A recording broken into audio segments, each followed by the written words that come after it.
Okay, I'm sharing my screen. Please confirm, is the screen visible? Yes. Yes sir. Okay, fine. ठीक है.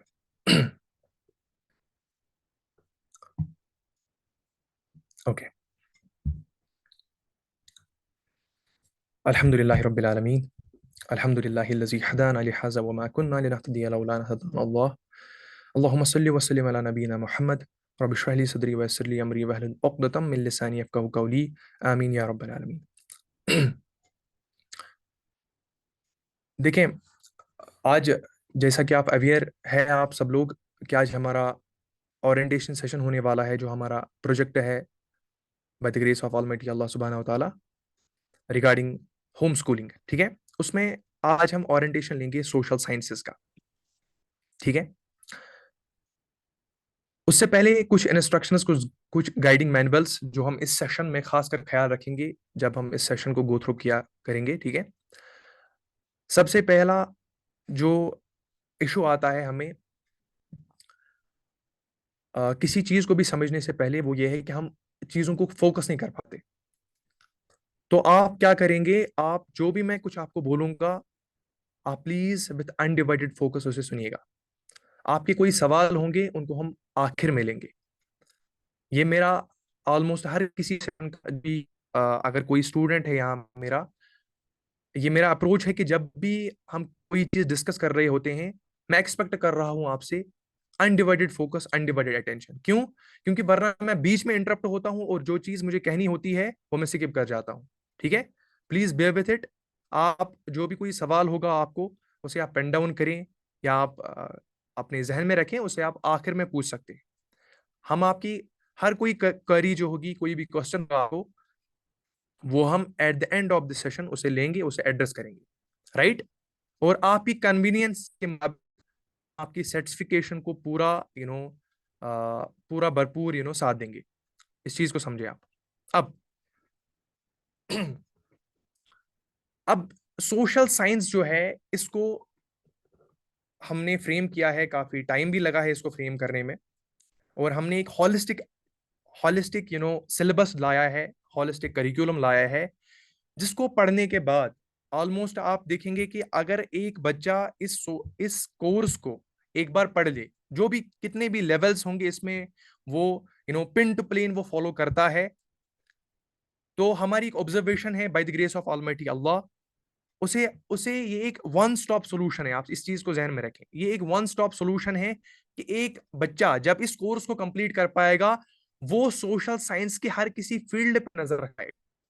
जो भी contemporary awareness है, एक बच्चे को चाहिए कंटेम्पररी अवेयरनेस, एक अपने इस प्लेनेट अर्थ को समझने में, चाहे वो पॉलिटिकली हो, सोशली हो, ज्योग्राफिकली हो, मॉरली हो, इथिकली हो, हर किसी चीज के बारे में, हर किसी रियलम्स के बारे में वो अंडरस्टैंड कर पाएगा.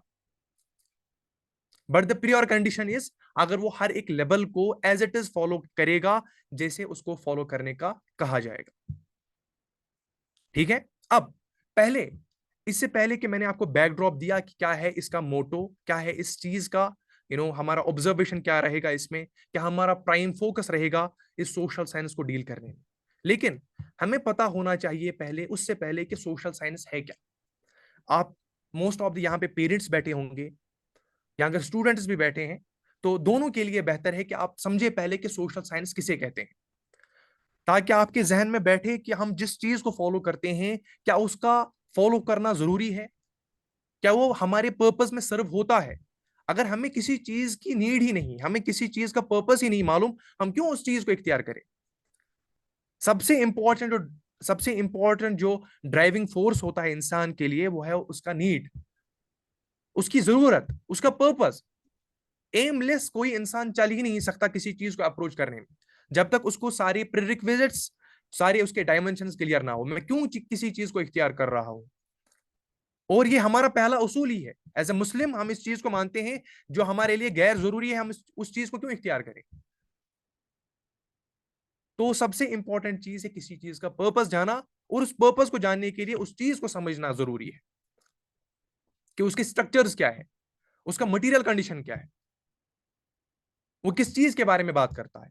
तो आइए देखते हैं हम इस सोशल साइंस को अप्रोच करने से पहले पहले हम मालूम करते हैं सोशल साइंस है क्या। What social science is all about. At it is premises social science is nothing but a body of knowledge. ये एक बॉडी ऑफ नॉलेज है, लेकिन एक बॉडी ऑफ नॉलेज किसके बारे में? Social science are the systematic study of human behaviour, human society. कि human behaviour और ह्यूमन सोसाइटी के बारे में बात करता है। अब ये सिस्टमेटिक अंडरस्टैंडिंग क्या है, ये सिस्टमेटिक स्टडी क्या है, ये सिस्टमेटिक ऑब्जर्वेशन क्या है, इस चीज को थोड़ा सा इलाबोरेट करते हैं। देखिए, समाज में बहुत सारे प्रॉब्लम्स है। फॉर एग्जांपल, आज हमारे पास जो ग्लोबल फिनोमिना है, जो ग्लोबल प्रॉब्लम है, वो है पॉवर्टी, गरीबी क्यों है।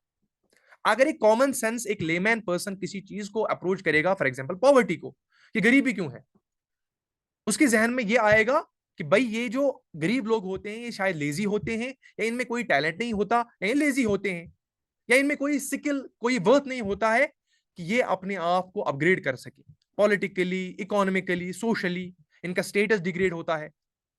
तो हम यही पैरामीटर ड्रॉ करते हैं। अगर एक कॉमन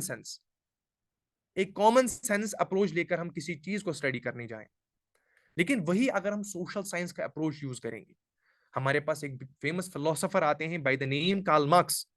वो कहते हैं, इस चीज पे काम करते हैं, इस पॉवर्टी पे बहुत काम किया है उन्होंने। वो कहते हैं स्ट्रक्चरल एक्सप्लॉयटेशन की बात करते हैं। वो कहते हैं it is a structural exploitation of certain sections which leads to poverty. किसी चीज का, किसी सेक्शन का स्ट्रक्चरल एक्सप्लॉयटेशन होता है। सोसाइटी ऐसे फ्रेम होती है कि एक तबके को जानबूझकर पीछे धकेला जाता है ताकि वो गरीबी में रहे। ये है एक सोशल साइंस का एक स्टूडेंट, एक सोशोलॉजिस्ट या एक सोशल साइंस को पढ़ने वाला, ये एक मैकेनिज्म्स को ट्रेस आउट करता है, ये मेथोडोलॉजीज यूज करता है, साइंटिफिक मेथोडोलॉजीज यूज करता है किसी चीज को डीप डग करने के लिए। वो मिथ्स पे बिलीव नहीं करता, वो ट्रेडिशंस पे बिलीव नहीं करता। जो भी ऑरल ट्रांसमिशंस आते हैं, जो भी मिथ सोसाइटी में प्रिवेल होते हैं, उस चीज पे भरोसा करेगा नहीं, ऐसी बात नहीं। वो साइंस को यूज करेगा, ठीक है, लेकिन किस चीज को अंडरस्टैंड करने में? ह्यूमन सोसाइटी को अंडरस्टैंड करने में, ह्यूमन बिहेवियर को अंडरस्टैंड करने में, रिलेशनशिप्स को अंडरस्टैंड करने में, इंस्टीट्यूशंस को अंडरस्टैंड करने में। इंस्टीट्यूशंस क्या है? For example, family is an institution.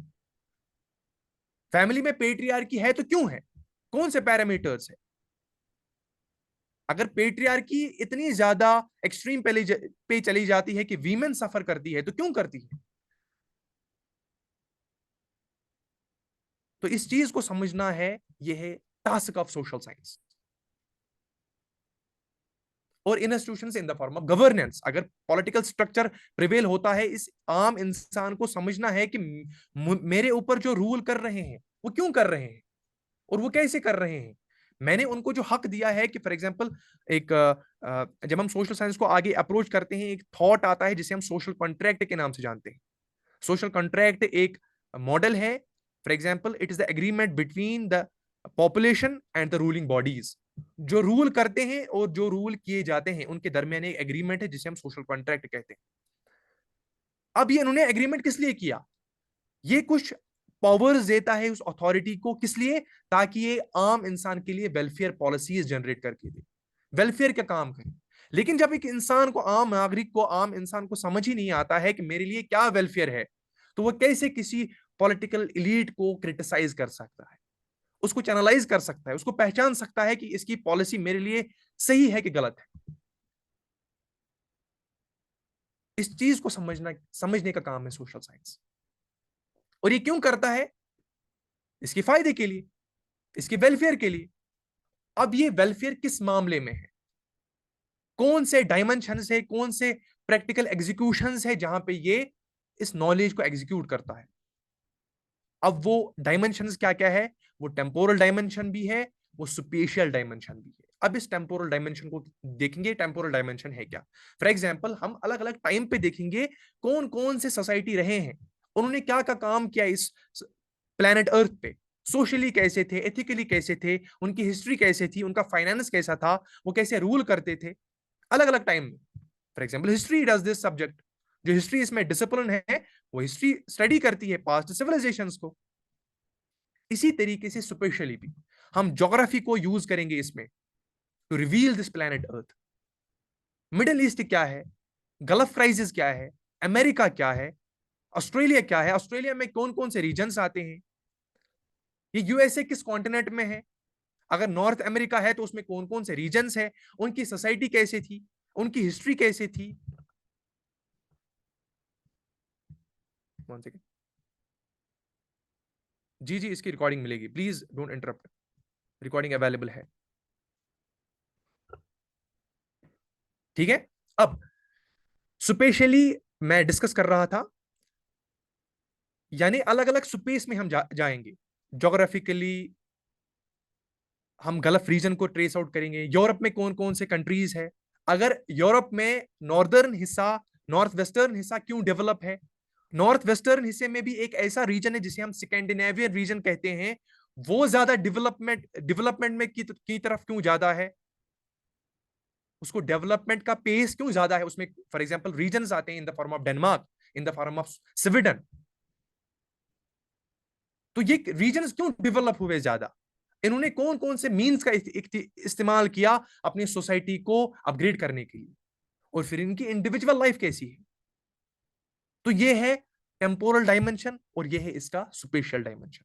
अब ये किस किस फील्ड में काम करता है, ये एक इंटरडिसिप्लिनरी सब्जेक्ट है।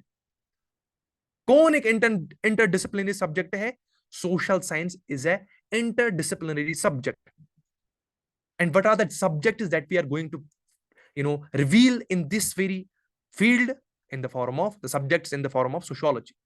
Sociology क्या है, it studies the society systematically। इसी तरीके हिस्ट्री है, जो मैंने अभी कहा, पास्ट सिविलाइजेशन को देखती है। इसी तरीके से इकोनॉमिक्स है, ये हमारे फाइनेंस को देखता है।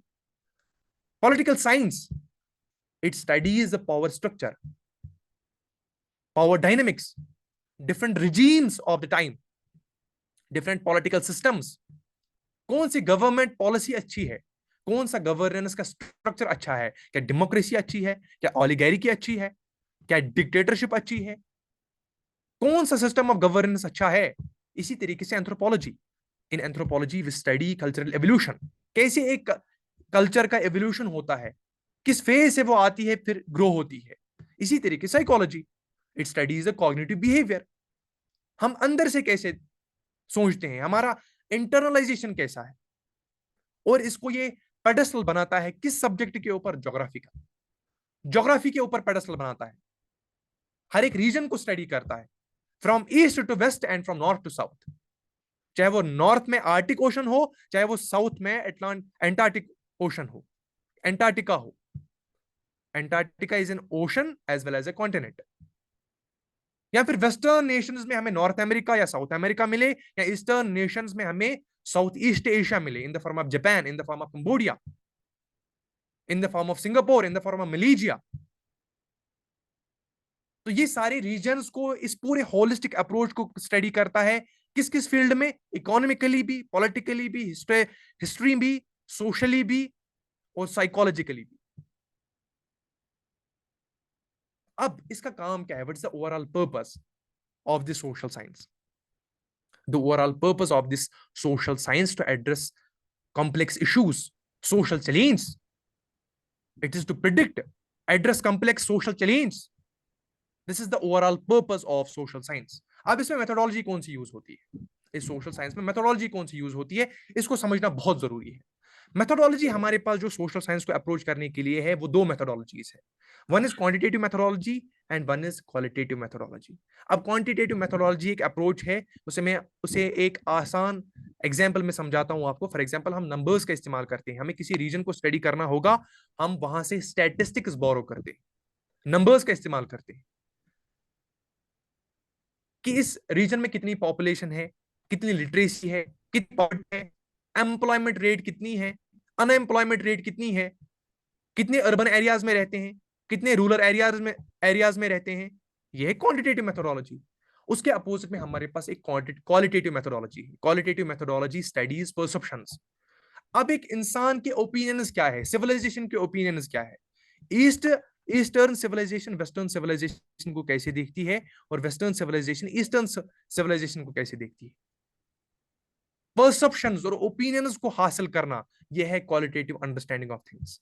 इसमें हम इन दोनों का इन दोनों मेथोडोलॉजीज को यूज करेंगे, both quantitative methodology as well as qualitative methodology.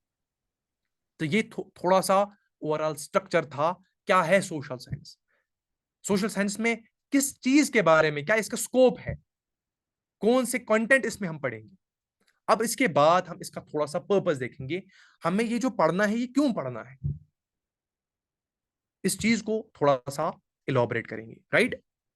अब देखें, सबसे पहला उसूल है कि as far as our faith is concerned, हम अल्हम्दुलिल्लाह सब मुसलमान हैं, we belong to a particular institution that we practise a particular faith known as Islam, तो हम अपने आप को मुस्लिम कहलाते हैं। तो जब हम अपने आप को मुस्लिम कहलाते हैं तो कुरान हमें कमांड करता है you are the best of the nations. और वो बेस्ट ऑफ द नेशन क्यों हो आप? Because you have been raised for the welfare of the mankind, आप दुनिया के फायदे के लिए उठाए गए हो। अब अगर हम दुनिया के फायदे के लिए उठाए गए हैं, we have to trace the objective reality and we have to show the objective reality to the rest of the universe, to the rest of the planet, to the rest of the mankind, to be more precise. तो इसके लिए हमें उन societies को जानना जरूरी है, क्योंकि ये एक प्रीरिक्विजिट है। You have been raised for the welfare of the mankind. When you have been raised for the welfare of the mankind, then it serves as a prerequisite. You have to know, you have to, trace out what the rest of the civilization behaves. What is their psychology? What is their history? How their economics works? What is their society? How they function? इस चीज को हमें समझना जरूरी है, तब हम इस मनहज पे पूरा उतर सकते हैं, तब हम वो दावा पूरा कर सकते हैं कि yes we deserve this honor that we have been raised for the welfare of the mankind. वरना वरना ये सिर्फ बातें हैं, ये अमल में लाना है तो इस पे पूरा उतरना होगा। That is the reason, it is the need of an art to study social sciences, right. उसके बाद इस चीज को जब आपने समझा तो इसका मतलब आपके लिए स्कोप काफी ज्यादा बड़ा। अब आपको एक इकोनॉमिस्ट भी बनना है, एक पॉलिटिकल साइंटिस्ट भी बनना है, एक सोशियोलॉजिस्ट भी बनना है, एक हिस्टोरियन भी बनना है। वो क्यों बनना है? देखिए, हमारे पास अप्रोच है, यूरोसेंट्रिक अप्रोच है। यूरोसेंट्रिक अप्रोच एक अप्रोच है, हम वो जो यूरोसेंट्रिक अप्रोच है वो स्पेसिफिक टू यूरोप है। यूरोपियन जो हिस्ट्री है वो डोमिनेट किए हैं, यूरोपियन फिलोसोफर्स डोमिनेट किए हैं इस मॉडर्न एरा में, और वो हर कोई चीज यूरोप के लेंस से देखते हैं, हर कोई चीज वो यूरोप के लेंस से देखते हैं। लेकिन जब एक मुस्लिम स्टडी करता है सोशल साइंस को, वो अपना पर्सपेक्टिव देगा ताकि इस गैप को फुलफिल कर सके। फॉर एग्जाम्पल, हमारे पास एक फेमस मूवमेंट आती है by the name enlightenment, bye the name Renaissance. Middle age में एक फेमस मूवमेंट्स है। उनका मानना है, अगर मैं इसको होलिस्टिकली और छोटे मुख्तसर अंदाज में समझ तो ये कि सोसाइटी डार्क एजेस में थी, लोग अंधेरे में जीते थे, उसके बाद वो रोशनी में आए। लेकिन ये डेफिनेशन किन के हिसाब से है? यूरोसेंट्रिक डेफिनेशन है। यूरोप था डार्कनेस में, वहां चर्च डोमिनेट करता था, लोगों के लिए कोई टेक नहीं था कि कौन सा सही है, क्या चीज गलत है, किस चीज को हम सही माने, क्यों हम किसी चीज को प्रैक्टिस करते हैं तो उसके लिए रीजन क्या है, हम क्यों ना वोएजेस करें, हम क्यों ना इस समंदर को पार करें और दूसरे वर्ल्ड्स में जाएं। चर्च ने उनको मोबिलाइज करके रखा था, कंट्रोल करके रखा था। तो उन्होंने देखा, जब हम इस चर्च को हमने बगावत करी, वहां एक famous movement I bye the name of Protestant revolution आया, और उसी की बुनियाद पे हमारे पास रेनेसा मूवमेंट्स आते हैं, एनलाइटनमेंट मूवमेंट्स आते हैं। उन्होंने चर्च को ओवरथ्रो किया, बाईपास किया कि नहीं, हम सोसाइटी को ट्रेस आउट करेंगे, हम वोएजेस करेंगे, तभी जाके हमारे पास फिर डिस्कवरी ऑफ अमेरिका होता है, हमारे पास ऑस्ट्रेलिया डिस्कवर होता है। तो इसका मतलब उनका मानना है कि हम डार्क एजेस में थे। लेकिन आप देखें, किसी भी आज के यूनिवर्सिटी में कोई भी कंटेम्पररीज दिखा लें आप, उनसे कहें आप डार्क एजेस कौन सा फेज है, वो जट से उनको फख्र आता है कि भाई मुंह खोल लिया और हमें आंसर पता है कि डार्क एजेस था और हम उसके बाद रोशनी में आए। But it was dark ages specific to Europe only. ये डार्क एजेस था तो, लेकिन specific to Europe.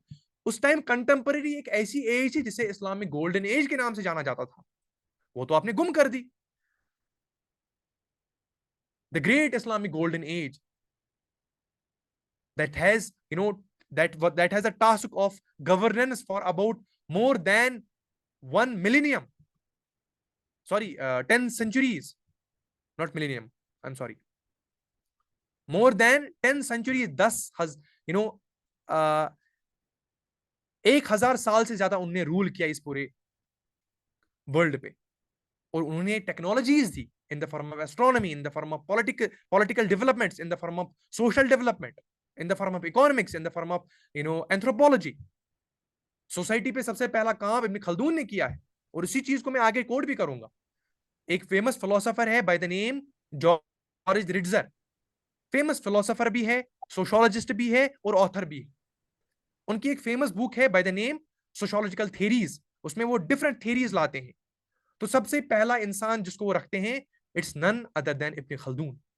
Ibn Khaldun को पहले रखते हैं, क्योंकि वो मानते हैं सोसाइटी में सबसे पहला काम सोशल पेडेस्टल्स पे सोसाइटी को सिस्टमैटिकली स्टडी करने का काम जिसने किया, वो थे Ibn Khaldun. They to accept it. लेकिन क्या ये वो ट्रेस करने वाले थे कि हम ट्रेस करने वाले थे? इसका मतलब हमें उस वेलफेयर पॉलिसी को एग्जीक्यूट करने के लिए एक अच्छा इकोनॉमिस्ट भी बनना है, पॉलिटिकल साइंटिस्ट भी प्रोड्यूस करने हैं, हिस्टोरियंस भी प्रोड्यूस करने हैं, जो अपना लेंस ऑफ, जो अपना पॉइंट ऑफ व्यू हिस्ट्री का दे, जो कुछ अपने पेडेस्टल्स पे काम करें, इकोनॉमिक अप्रोचेस दें। अगर रिबा हराम है तो क्यों है, इसकी साइंस को डीप डग करो, इसके लिए वेलफेयर पॉलिसीज लाओ भाई। दुनियावी फायदे भी, दुनियावी नुकसान भी इसमें है अगर आप रिबा को कंज्यूम करते हो। इसमें सिर्फ एक पर्टिकुलर पॉपुलेशन है जिसके पास कंट्रोल होता है प्रॉपर्टी का, और आपकी जरूरत का वो फायदा उठाता है। इसको चैनलाइज करो, इसको डिसेमिनेट करो। तो इसके लिए आपको इकोनॉमिक्स पढ़ना जरूरी है, पॉलिटिकल साइंस को ट्रेस आउट करना जरूरी है कि आपने जो ये जो एक्सट्रीमिज्म का दाग आपके ऊपर चढ़ा है उसको धो डालो स्टडी स्टडी को रिवील करने से। और इसीलिए इस चीज को मैं थोड़ा और इलाबोरेट करूं, क्योंकि पर्पस को जानना बहुत जरूरी है। इसीलिए मैं इब्न खल्दून को ही कोट करता हूं। उनकी फेमस बुक है बाय द टाइटल अल मुकद्दिमा, आपने सुना होगा नाम, आप में से कई ने। वो उसमें एक किस डिफरेंट बॉडीज ऑफ नॉलेज का जिक्र करते हैं। तो उसमें फेमस बॉडी ऑफ नॉलेज वो लाते हैं, वो डाइकोटमी देते हैं एक। उस डाइकोटमी में वो दो बॉडी ऑफ नॉलेज लाते हैं, बाइपोलर बॉडी ऑफ नॉलेज। और उसमें वो नाम देते हैं, इन दो बॉडी ऑफ नॉलेज को नाम देते हैं, एक को देते हैं वो नाम, एक वो नाम देते हैं इल्मुल अबदान, इल्मुल अबदान। और on the second pole, on the opposite pole, वो एक बॉडी ऑफ नॉलेज को नाम देते हैं इल्मुल अदियान, इल्मुल अबदान एंड इल्मुल अदियान। अब वो इल्मुल अबदान किसे कहते हैं? अकॉर्डिंग टू इब्न खल्दून, इल्मुल अबदान consists of the knowledge regarding natural sciences, and the term he uses for natural sciences is body of knowledge. Knowledge of the body is, to be more precise, to be more appropriate. वो जो coat करते हैं नाम इसके बारे में, he says that the knowledge we perceive, on the one hand we have the knowledge regarding natural sciences, and the term he used for natural sciences is the knowledge of the bodies, the knowledge of the bodies. अब वो knowledge of the bodies को अगर हम थोड़ा elaborate करें, वो क्या आते हैं हमारे सामने? in the form of physics, in the form of chemistry, in the form of astrophysics, in the form of astronomy. लेकिन ये क्या करते हैं? What does the astronomy do? It studies the makeup of the universe. What does the physics do? It studies the physical laws of the earth, of the universe. Please mute yourself. Please.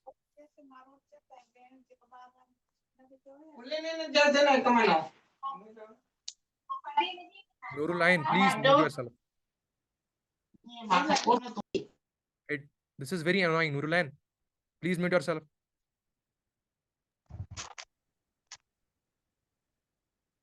Okay, fine.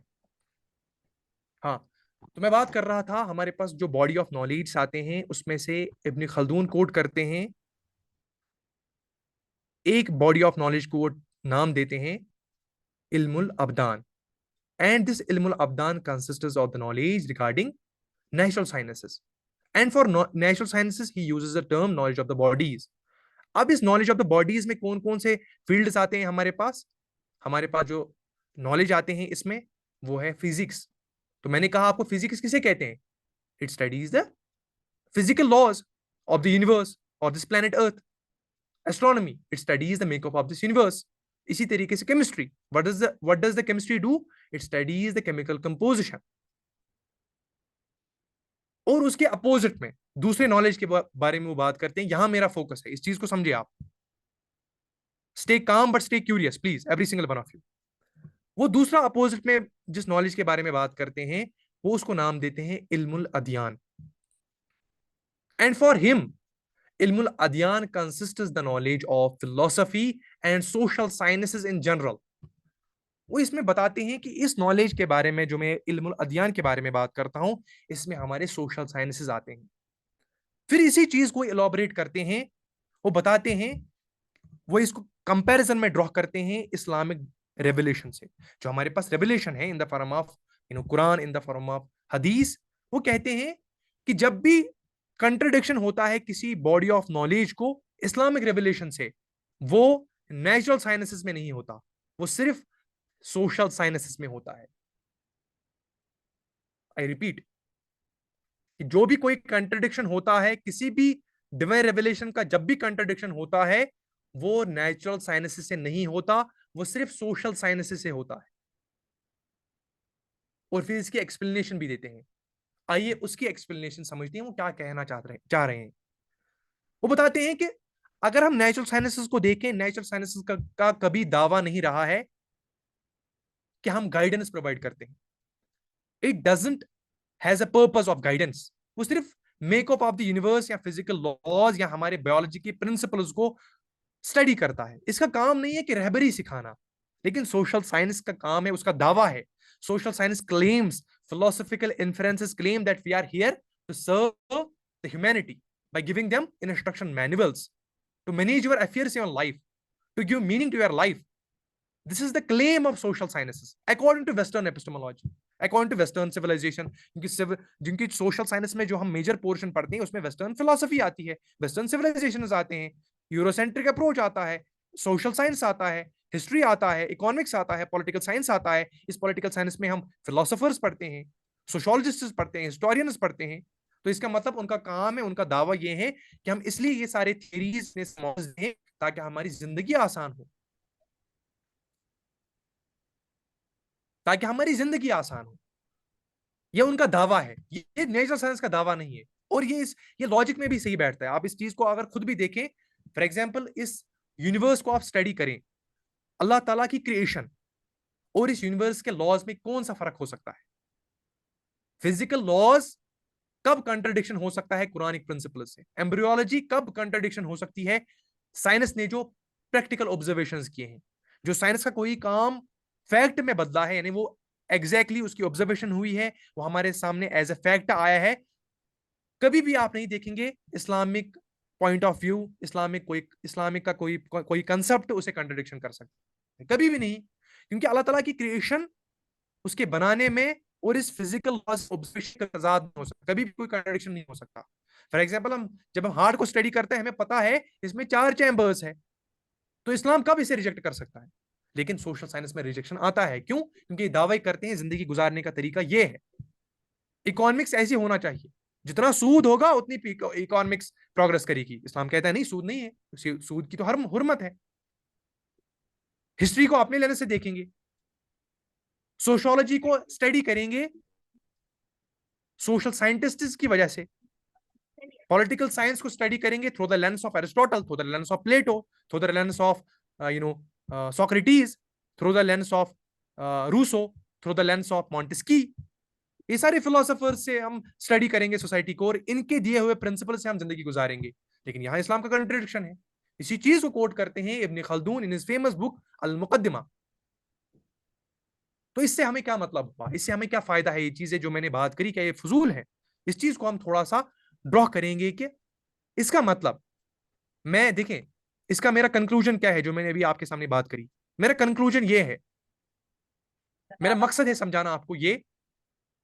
मैं reject नहीं करता हूं कि natural science में हमें नहीं जाना चाहिए, दो we need good doctors, good engineers, good mathematicians, good mathematicians, but apart from these very disciplines, what we need is to fill the gap of think tank, जो हमारे सोच में खला आया है, इसको पूरा करना है by studying social sciences। क्यों? मैं क्यों ऐसा कहता हूं? क्यों? क्योंकि जो रेस्ट ऑफ द डिसिप्लिन्स है, फॉर एग्जांपल नेचुरल साइंस के जो सारे डिसिप्लिन्स है, इनको ये हमारे वर्कफोर्स में सर्व होते हैं। It consists of our workforce, ये हमारे वर्कफोर्स को जनरेट करते हैं। मैथमेटिक्स की एप्लीकेशन कहां पे है? हमारे रोजमर्रा की जिंदगी में नहीं है, अपनी जिंदगी गुजारने के तरीके में। इसलिए प्लेटो एम्फसाइज करते हैं mathematics is never a applied knowledge. आप इसे इख्तलाफ कर सकते हैं, it's completely on your side, लेकिन मेरा मतलब है इसकी प्रैक्टिकल इंप्लीमेंटेशन नहीं है हमारी जिंदगी की हिदायत से लेकर। इंजीनियरिंग की एप्लीकेशन कहां है? हमारी बिल्डिंग्स को लेकर, लेकिन हमारी जिंदगी को लेकर नहीं है। साइंस की इंप्लीमेंटेशन कहां है? हमारे बायोलॉजी को लेकर, हमारी हेल्थ के ऊपर, लेकिन हमारे पर्पस को लेकर नहीं है, हमारे सोच को लेकर नहीं है कि हमारे लिए क्या सही है क्या गलत है, एथिक्स को लेकर नहीं है, मोरालिटी को लेकर नहीं है। हमारा पर्पस नहीं है इनमें, वो पर्पस है सोशल साइंस के फील्ड्स में। और वो सोशल साइंस का फील्ड है, वो इस्लामिक रेवोल्यूशन भी प्रोवाइड करता है और हमारा वेस्टर्न एपिस्टेमोलॉजी भी प्रोवाइड करता है in the form of western civilization. उसके अलग अलग डोमेन्स को करूंगा प्राइवेट। कहने का मतलब है कि अगर हमें इस वर्कफोर्स को रिप्लेस करना है थिंक टैंक से, वर्कफोर्स जो हमारा है उसको अगर रिप्लेस करना है थिंक टैंक से, ताकि हम सोच पे भी काम करें। दुनिया को हम सिर्फ वर्कफोर्स देते हैं। कितने सारा हमारा डायस्पोरा है, डायस्पोरा आप समझते हैं ना, हमारी इंडिजिनस पॉपुलेशन जो बाहर के कंट्रीज में काम करती है, तो वो वहां क्या काम करती है? वो कि कोई पॉलिटिकल ग्रुप्स में काम करती है?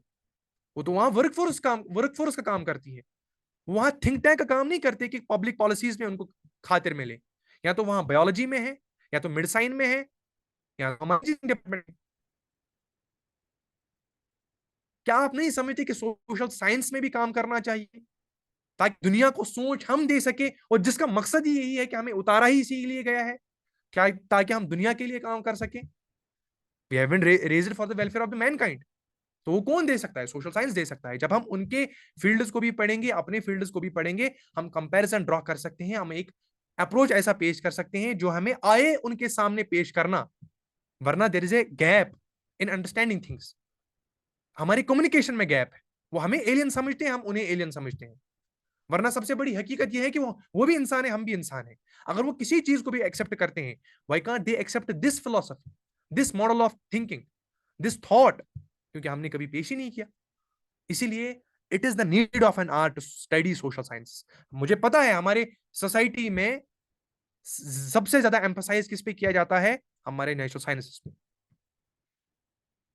But if you want to do a eternal job, to serve your country, to serve your community for in a longer run, अगर आप दूर की नजर रखते हैं, दूर तक सोचते हैं, अपनी सोसाइटी को, अपने कंट्री को सर्व करना चाहते हैं, you have to study social sciences. This is the need of an art.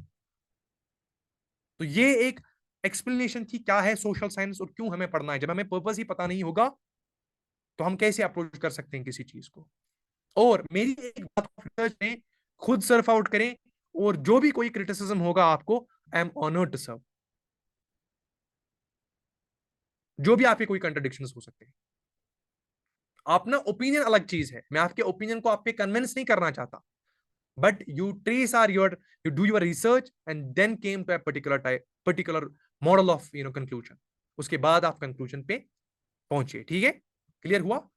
तो ये था एक बैकड्रॉप, क्या है सोशल साइंस और क्यों हमें सोशल साइंस को पढ़ना बहुत जरूरी है। अब आते हैं हम स्ट्रक्चर पे और करिकुलम पे। क्या है हमारा करिकुलम, जिसमें हम आगे जो हमारे लेवल्स होंगे उसमें हम कैसे बच्चों को, स्टूडेंट्स को, और बेसिक से एडवांस लेवल तक सिखाएंगे दिस सोशल साइंसेस। ठीक है, और इससे पहले कि मैं सोशल साइंस को स्टार्ट करूं, अब हम लेवल 1 से स्टार्ट करने वाले हैं। हमारे इसमें 8 लेवल्स होंगे जिसमें हम सोशल साइंस का अप्रोच करेंगे, और सबसे पहला लेवल क्या होगा। लेकिन इससे पहले कि मैं लेवल को डिस्कस करूं, मैं एक गाइडिंग प्रिंसिपल आपको बताता हूं। वो क्या है कि देखें, आप कहीं भी सोसाइटी में जाएंगे, social science at its premises, at its basic foundational courses में नहीं होता।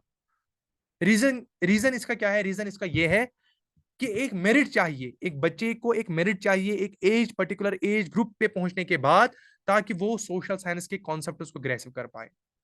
सोशल साइंस को एज ए कॉन्सेप्ट ग्रेसिव करना एट इट, जैनब जी जी मैं समझ रहा हूं। आपके क्वेश्चंस जो होंगे प्लीज आप सेशन के आखिर में सवाल कर सकते हैं, please. I repeat, I think you are not present at the beginning of the session. मैंने ये इंस्ट्रक्शन दी है कि जो भी आपका सवाल होगा प्लीज आप पेन डाउन करें, मैं आपके क्वेश्चन को फेज बाय फेज ले लूंगा। It's completely fine. हाँ, what I expect from you is sincere attention, undivided focus. Please bear with me now. अब मैं ये डिस्कस कर रहा था कि जब भी हम सोशल साइंस को अप्रोच करते हैं किसी भी सिस्टम में, किसी भी एजुकेशन करिकुलम में देखेंगे आप, सोशल साइंस को एट इट इज प्रेमाइसिस नहीं पढ़ाया जाता। और रीजन इसका जेन्युइन है। क्यों? क्योंकि बच्चा लेवल 1 से इन्फेंसी के बाद, इन्फेंट लेवल के निकलने के बाद ही वो अंडरस्टैंड नहीं कर पाएगा इतने कॉम्प्लेक्स टॉपिक्स, इतने कॉम्प्लेक्स इश्यूज। इसीलिए एक मेरिट होता है जब उसके बाद सोशल साइंस पढ़ाया जाता है, और ये जेन्युइन है। इसको हम रिजेक्ट नहीं कर सकते कि फॉर एग्जाम्पल 5 साल के बच्चे या 6 साल के बच्चे को हम as it is higher concept पढ़ाएं, कि कम से कम वो एक मेरिट पे पहुंचना चाहिए। तब उसके पास वो अप्रोच आएगा कि वो अंडरस्टैंड कर पाएगा what social science is all about. Are you following what I am saying? हाँ। अब इसी चीज को आप जहन में रखें कि हमने जो अपने करिकुलम को डिजाइन किया है, इसको हमने फेज बाय फेज डिवाइड किया है। लेकिन जो पहले 3 लेवल्स होंगे उसमें हमारे बेसिक डेफिनेशंस होंगे। क्योंकि मैं रिपीट कर रहा हूं, कहीं भी किसी सिस्टम में, किसी सिविलाइजेशन में, और ये जेन्युइन एक फैक्ट है, बच्चे को पहले साल से ही सोशल साइंस पढ़ाना it's naive and in strange, उसके लिए सुटेबल नहीं है, उसके लिए फिजिबल नहीं है। इसीलिए हमने क्या किया, इस लेवल 1 को हमने इतना फाउंडेशन रखा है ताकि हम नॉमेनक्लेचर पे बात करें। हम सिर्फ उनको अवेयर कराएं क्या है फैमिली। उनको हम वर्कशीट्स देंगे कि वो घर में देखें फैमिली क्या है, आपके मेंबर्स क्या है, आपके रिलेशन क्या है आपकी फैमिली के साथ, आपके सराउंडिंग में क्या है, आपका नेबरहुड क्या है। नॉमेनक्लेचर को लेंगे, उनको हम टास्क देंगे, वर्कशीट्स, ताकि उनका इंटरेस्ट डेवलप हो इस सोशल साइंस को लेकर। और कुछ मॉरल लेसन देंगे, आपको कैसे बिहेव करना है सोसाइटी में, सोशल लेवल पे, तो का काम, हमारे साइकोलॉजी का काम, साइकोलॉजी लेवल पे, साइकोलॉजिकल लेवल पे हमारे यू नो इंडिविजुअल लेवल का काम होता है। लेकिन हम यहाँ सोशल मॉडल्स देंगे, एथिकल मॉडल्स देंगे, क्या कैसे आपको सोसाइटी में बिहेव करना है। कुछ मॉरल लेसन देंगे, कैसे आपको सोसाइटी में बिहेव करना है। तो ये बेसिक इंट्रोडक्शन होगा। इसका करिकुलम एक्सटेंसिवली हमने बयान किया है। वो सिलेबस जब तैयार होगा, वो अकॉर्डिंगली विद इन 3 और 4 मंथ्स उसको लगेंगे, तो वो आपके सामने आ जाएगा। आप समझ रहे हैं इस चीज को? जब तक हमारे एक्चुअल क्लास स्टार्ट नहीं होंगे, तब तक इंशाल्लाह वो कंप्लीट हो चुका होगा। Bit by bit, compartment by compartment, वो क्या है, किसके ऊपर काम करना है हमने, कौन से वर्कशीट्स है जिसके ऊपर हमारी टीम काम कर रही है, तो वो कौन से वर्कशीट्स होंगे वो अकॉर्डिंगली आपके साथ रिवील किया जाएगा। राइट? तो ये सिर्फ ब्लड पॉइंट्स है, इससे कहीं ज्यादा है, बट ब्लड पॉइंट्स में रखे आपके सामने किस चीज के बारे में उनको अवेयर किया जाएगा। लेवल 1 में बेसिक फाउंडेशन नॉमेनक्लेचर पे बात होगी। राइट? उसके बाद लेवल 2 पे आते हैं, क्योंकि मुझे आगे बहुत कुछ बोलना है, इसलिए मैं थोड़ा सा अपनी पेस को बढ़ाऊंगा। Please bear with me. अब लेवल 2 पे हम इसी चीज को थोड़ा सा डेवलप करेंगे, ज्यादा नहीं, लेकिन उनको आप इस सोसाइटी से लेकर हम ज्योग्राफिकल अंडरस्टैंडिंग देंगे कि अलग अलग रीजन्स क्या है, आपका नेबरहुड कैसा है, आपका यूनिवर्स कैसा है। और यूनिवर्स को लेकर भी वही नाम से इनको पहचाना जाएगा कि ये यूनिवर्स क्या है, इसमें कौन कौन कौन से प्लैनेट्स हैं, और कुछ उसी बेसिस पे कुछ worksheets, basic knowledge, in depth नहीं होगा। क्योंकि मैं फिर से बताता हूं, क्योंकि कहीं भी ये एक जेन्युइन सी बात है, एक बच्चे को अगर हम सोशल साइंस, उसके कॉम्प्लेक्स सब्जेक्ट्स देंगे, कुछ कॉम्प्लेक्स इश्यूज देंगे, मॉडल्स देंगे, वो ग्रेसअप नहीं कर पाएगा। क्योंकि एक एज क्राइटेरिया होता है, एक एज लिमिटेशन होती है, एक मेरिट होता है, उसके बाद ही एक बच्चा सोशल साइंस को समझ पाए। ये एक जरूरी चीज है। ठीक है? अब इसमें हम फ्रेटर्निटी के ऊपर काम करेंगे, यानी आपको भाईचारे के साथ कैसे सोसाइटी में रहना है, और वो इसी इसी में आएगा, लेवल 2 में ही स्ट्रक्चरिंग होगी।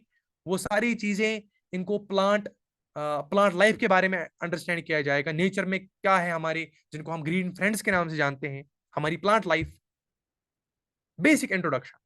राइट? उसके बाद ये इंपॉर्टेंट फेज होने वाला है यहां से start, which is level 3। Level 3। हाँ, इसको मैं, ये जो लेवल 3 है, इसे हमने ट्रांसफॉर्मेशन फेज रखा है। यहां से बच्चे की ट्रांसफॉर्मेशन होगी। Transformation in what sense transformation? यहां से बच्चा अब बेसिक से लेकर एडवांस की तरफ जब वो शिफ्ट होगा, उस बीच का जो ट्रांसफॉर्मेशन फेज होगा वो है हमारा लेवल 3। यहां यहां हम उसको अब इंट्रोडक्शन देंगे, सोशल साइंस के इंट्रोडक्शंस देंगे उनको। हमारी अब इस यूनिवर्स में हेवनली बॉडीज क्या है, कॉन्स्टलेशंस किसे कहते हैं, मिल्की वे क्या है, ये हेवनली बॉडीज क्या है, ऑर्बिट्स क्या है, मीटियोराइट्स क्या है, मीटियोर्स क्या है, इन सारे के बारे में अवेयरनेस होगी जब वो इस यूनिवर्स को एज ए नॉमेनक्लेचर समझ चुका होगा इससे पहले 2 क्लासेस में। जब उसके पास ये कॉन्सेप्ट होगा कि यूनिवर्स किसे कहते हैं, उसके पास वर्कशीट्स भी उसने करी होगी, वो अब समझ जाएगा कि हेवनली बॉडीज क्या है, ऑर्बिट क्या है, कैसे ये यूनिवर्स काम करता है। उसके बाद सबसे इंपॉर्टेंट काम होगा मैपिंग को लेकर, क्योंकि mapping serve as a prerequisite. जब एक इंसान के पास लोकेशन की अंडरस्टैंडिंग ही ना हो कि कौन जगह कहां पे है, वो कैसे उसकी हिस्ट्री, उसकी ज्योग्राफी, उसकी सोसाइटी, उसका इकोनॉमिक्स, उसका पॉलिटिकल स्ट्रक्चर समझ पाएगा। इसलिए हमने इसमें रखा है कि बेसिक नाम बताएं हम उनको, क्या है मैपिंग, कौन कौन से लोकेशन है और मेजर लोकेशन, जैसे फॉर एग्जाम्पल इन्फ्लुएंशियल कंट्रीज है दुनिया के, इसमें उनकी अवेयरनेस होगी। Major zones of the world, Europe के मेजर कंट्रीज, नॉर्थ अमेरिका के मेजर कंट्रीज, साउथ अमेरिका के मेजर कंट्रीज, अफ्रीका के मेजर कंट्रीज, एशिया के मेजर कंट्रीज, सब कॉन्टिनेंट के मेजर कंट्रीज। अकॉर्डिंगली फिर उसको अवेयर किया जाएगा regarding this blue planet. Continents किसे कहते हैं? ओशन, इसी के नाम। What's Arctic ocean, what's Atlantic ocean, what's southern ocean, right? What's Pacific ocean, what is the difference between Pacific, north Pacific and south Pacific. इसी तरीके से कॉन्टिनेंट्स के बारे में जो अभी मैंने जिक्र किया, और अकॉर्डिंगली फिर हम फॉलो करते जाएंगे वाटर बॉडीज पे। फिर ग्लोबल वार्मिंग क्या है, basic understanding of global warming, complex नहीं होगा। हम यहाँ मैकेनिज्म के ऊपर बात नहीं करेंगे, because it is yet a transformation phase, कि एडवांस फेज नहीं है। उसके बाद हम पोल्यूशन के ऊपर बात करेंगे। इसका warming is, cause of global warming is pollution, वो किससे होता है, और उसके फिर कॉन्सिक्वेंसेस क्या है, in the form of disasters, in the form of hazards. What is the difference between hazard and disaster, and what are these different types of disasters, in the form of earthquake, in the form of floods, in the form of tsunami, and what are the preventive measures to stop these disasters, right? Please mute yourself, Uzma. Okay, fine. तो ये था level 3। इसमें हम level 3 में ये सारी चीजें discuss करेंगे। ये ट्रांसफॉर्मेशन फेज होगा। यहाँ बच्चा अपने बेसिक लेवल से लेकर ट्रांसफॉर्मेशन फेज में जाएगा। अब वो तैयार होगा, उसका फॉर्डर मटेरियल तैयार हुआ होगा, ताकि वो हायर कंसेप्ट उसको ग्रैस्प कर पाए। अब इसीलिए हमने हायर कंसेप्ट में सबसे इंपॉर्टेंट, यहां भी एक बेसिक स्टैंडर्ड ही होगा, उतना ज्यादा एडवांस नहीं, लेकिन इसको हमने यूज किया जो हमारे पास फॉर्मल करिकुलम है, जो हमारी सोसाइटी में करिकुलम है, उसको हमने बेस बनाया है इस लेवल को फ्रेम करने में, क्योंकि ये हमें फॉर्मल स्ट्रक्चर से काफी पसंद आया।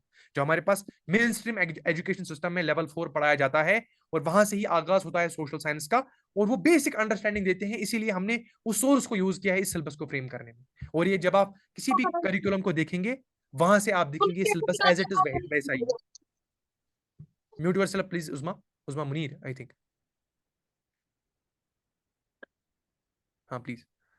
हाँ, तो लेवल 4 में मैं बात कर रहा था, जो हमारे पास मेन स्ट्रीम एजुकेशन सिस्टम है, जो मेन स्ट्रीम लेवल पे बच्चों को पढ़ाया जाता है, वहीं से हमने मेजर सोर्स यूज किया है। वो सोर्स हमने यूज किया है इस लेवल को फ्रेम करने में, क्योंकि जिनमन था, यहां से बच्चे का आगाज होता है सोशल साइंस को, तारुफ किया जाता है व्हाट इज सोशल साइंस। तो इसीलिए हमने इसमें ऑलमोस्ट वही रखा है, लेकिन कुछ चीजें चेंज करी है। फॉर एग्जाम्पल, कुछ मेन स्ट्रीम एजुकेशन में रीजन स्पेसिफिक होता है। Please mute yourself Usma, I am repeating you again and again, this is really annoying. Okay, अब लेवल 4 में मैं बात कर रहा था, मेरा फ्लो ब्रेक होता है, so please bear with me. Level 4 में मैं बात कर रहा था कि जो हमारे पास मेन स्ट्रीम एजुकेशन है, उसमें हम बताते हैं रीजन स्पेसिफिक होता है, लेकिन इसको हमने रिलेट किया है ग्लोबल लेवल पे। फॉर एग्जाम्पल, अगर हमारे पास रीजन स्पेसिफिक होगा मेजर सॉइल्स ऑफ, अगर आप इंडियन स्पेसिफिक होंगे तो मेजर सॉइल्स ऑफ इंडिया होगा। हम यहाँ वर्ल्ड लेवल पे भी सिखाएंगे बच्चों को कि कौन से सॉइल्स हैं जो दुनिया में प्रोमिनेंट है, जो जो कॉमन कॉमन सॉइल्स है वर्ल्ड के। एग्जाम्पल मैं दे रहा हूं आपको। इसी तरीके से रिलीफ स्ट्रक्चर के बारे में, कौन सा रिलीफ स्ट्रक्चर है, अगर वो इंडियन स्पेसिफिक होगा, हम उसको ग्लोबली कनेक्ट कराएंगे, और फिर रीजन स्पेसिफिक भी कनेक्ट कराएंगे। कौन कौन से रिलीफ स्ट्रक्चर्स है? रिलीफ कहते हैं टाइप ऑफ लैंड। माउंटेन्स कहाँ पे है, वैलीज कहाँ पे है, ओशंस क्या है, डेजर्ट्स क्या है, इसकी टोपोग्राफी, टोपोग्राफी को हम रिलीफ स्ट्रक्चर के नाम से जानते हैं, the type of land, right. उसी को फॉलो करते करते आपके सामने ये स्लाइड है, आप इसको खुद भी देख सकते हैं। Continents, forms of government, what is aristocracy, what is oligarchy, what is dictatorship, what is monarchy, and what is democracy, and then carrying it to the local governance level, at the specific level, regional level, local governance क्या है। अब उसके बाद उसको connect करेंगे सब continent specific भी, इन the form of local governance, जिसे हम पंचायत के नाम से जानते हैं। और इंडियन स्पेसिफिक इसको कनेक्ट करेंगे। फॉर एग्जांपल हमारे पास कॉन्स्टिट्यूशन में 2 अमेंडमेंट्स आते हैं by the name 73rd 74th amendment. वो डेवलप भी हो जाएगी, लेकिन कुछ थोड़ा बहुत इंट्रोडक्शन दिया जाएगा इस लेवल में, राइट। उसके बाद यही से जोग्राफिकल एडवांसिंग होगी।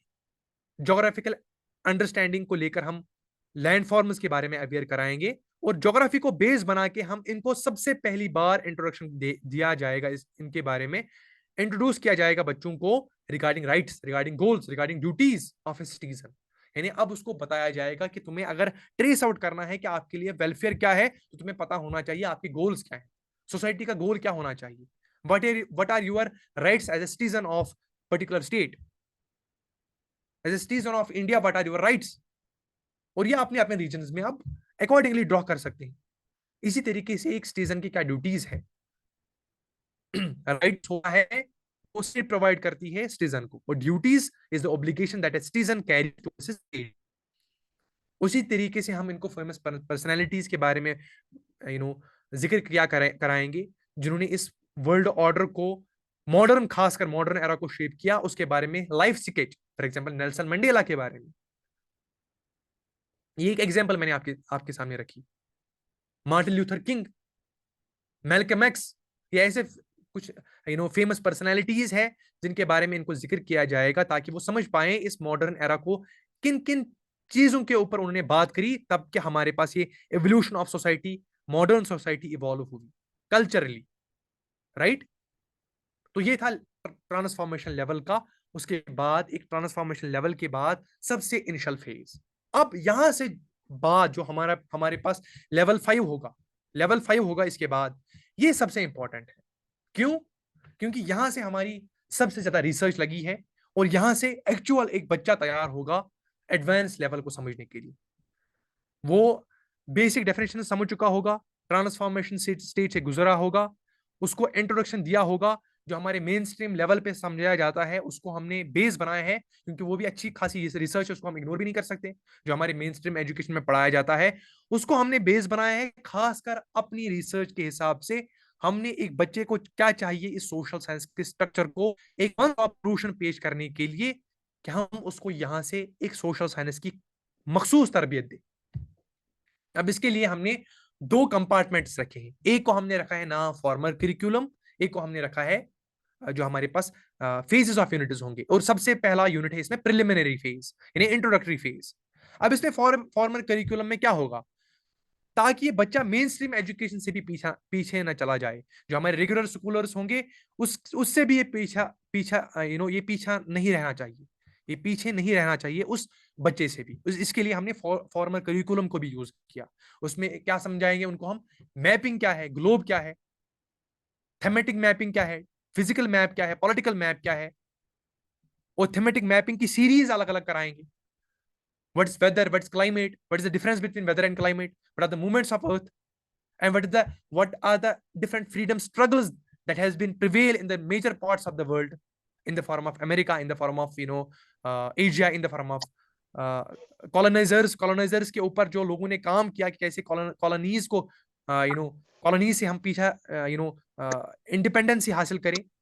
तो हमारे पास जो फॉर्मल करिकुलम है वो रीजन स्पेसिफिक होता है, लेकिन उसको हमने ग्लोबल स्पेसिफिक बनाया। ठीक है, तो इस चीज को समझिए। उसके बाद हम स्पेसिफिकली इंडिया के बारे में भी आएंगे। कैसे इंडियन सब कॉन्टिनेंट में स्ट्रगल रही फ्रीडम को लेकर, अकॉर्डिंगली इसको फॉलो किया जाएगा। एंशिएंट टू मॉडर्न टाइम्स में कम्युनिकेशन कैसा था, और कौन कौन से पर्सनैलिटीज है जो हमने इससे पहले पर्सनैलिटीज डिस्कस किए थे, उन्हीं की डेवलपमेंट होगी। नेचुरल डिजास्टर्स को थोड़ा और एडवांस लिया जाएगा। अब उसके बाद टोपोग्राफी अलग अलग डोमेन्स में डिवाइड होगी। जो इससे पहले हमने सिर्फ नाम लिया था रिलीफ स्ट्रक्चर का टोपोग्राफी का नाम लिया था, उसको कंपार्टमेंट में डिवाइड किया जाएगा। फॉर एग्जांपल डेनिस फॉरेस्ट क्या है, वो कहां कहां पाए जाते हैं दुनिया में, स्नो क्या है, स्नोवी एरियाज क्या है, ग्रीनलैंड जैसी एग्जांपल है हमारे सामने, डेजर्ट्स क्या है, कौन कौन से मेजर डेजर्ट्स है दुनिया में, ठीक है, अफ्रीका के कौन से डेजर्ट्स है, गल्फ रीजन के कौन से डेजर्ट्स है। Please mute mute yourself please, जिसका भी माइक ऑन है please mute yourself, this is very annoying. इतना बेसिक चीज आप नहीं समझ पा रहे हैं, प्लीज। आवाज आती है बीच में, प्लीज बेट। हाँ, तो मैं डिस्कस कर रहा था, ये टोपोग्राफी को हम अलग अलग कंपार्टमेंट में लेंगे। स्नोवी रीजन्स क्या है, लैंड ऑफ सैंड क्या है, डेजर्ट्स कहाँ पाए जाते हैं दुनिया में। ऑस्ट्रेलिया के डेजर्ट्स को भी हम देखेंगे, जिसे हम डाउनस के नाम से जानते हैं, डाउनस ऑफ ऑस्ट्रेलिया। मैक्सिको के डेजर्ट्स, हालांकि ये इस लेवल पे किसी बच्चे को पढ़ाया नहीं जाता, लेकिन उसकी इंट्रोडक्शन देंगे हम। मैक्सिको के डेजर्ट्स, ऑस्ट्रेलिया के डेजर्ट्स, हमने सिर्फ डेजर्ट माना है थर्ड डेजर्ट और Sahara desert, but apart from Sahara there is a vast expanse of sands, जिसे हम डेजर्ट्स के नाम से जानते हैं। कोल्ड डेजर्ट के बारे में, मंगोलिया के डेजर्ट, चाहे हमारे यहाँ इंडियन सब कॉन्टिनेंट को ले लें, आप लद्दाख के डेजर्ट्स, उसके बारे में इंट्रोडक्शन दी जाएगी। ये सारे नाम होंगे ताकि उनके बारे में पता चले उनको कि कहां कहां दुनिया में डेजर्ट्स पाए जाते हैं, और इसी तरीके से grasslands of the world, right. उसके बाद सबसे पहले गवर्नेंस के बारे में इंट्रोडक्शन दी जाएगी, और फाइनली इसको यूनाइटेड नेशन के साथ कनेक्ट किया जाएगा। क्या था यूनाइटेड नेशन, क्या प्रिंसिपल्स हैं यूनाइटेड नेशंस के, राइट। ये फॉर्मर करिकुलम है, जैसे हमारा फॉर्मर करिकुलम चलता है, उसको भी हमने बेस बनाया है, और मेजर पोर्शन वहीं से लिया है ताकि बच्चा पीछे ना रह जाए सोसाइटी से।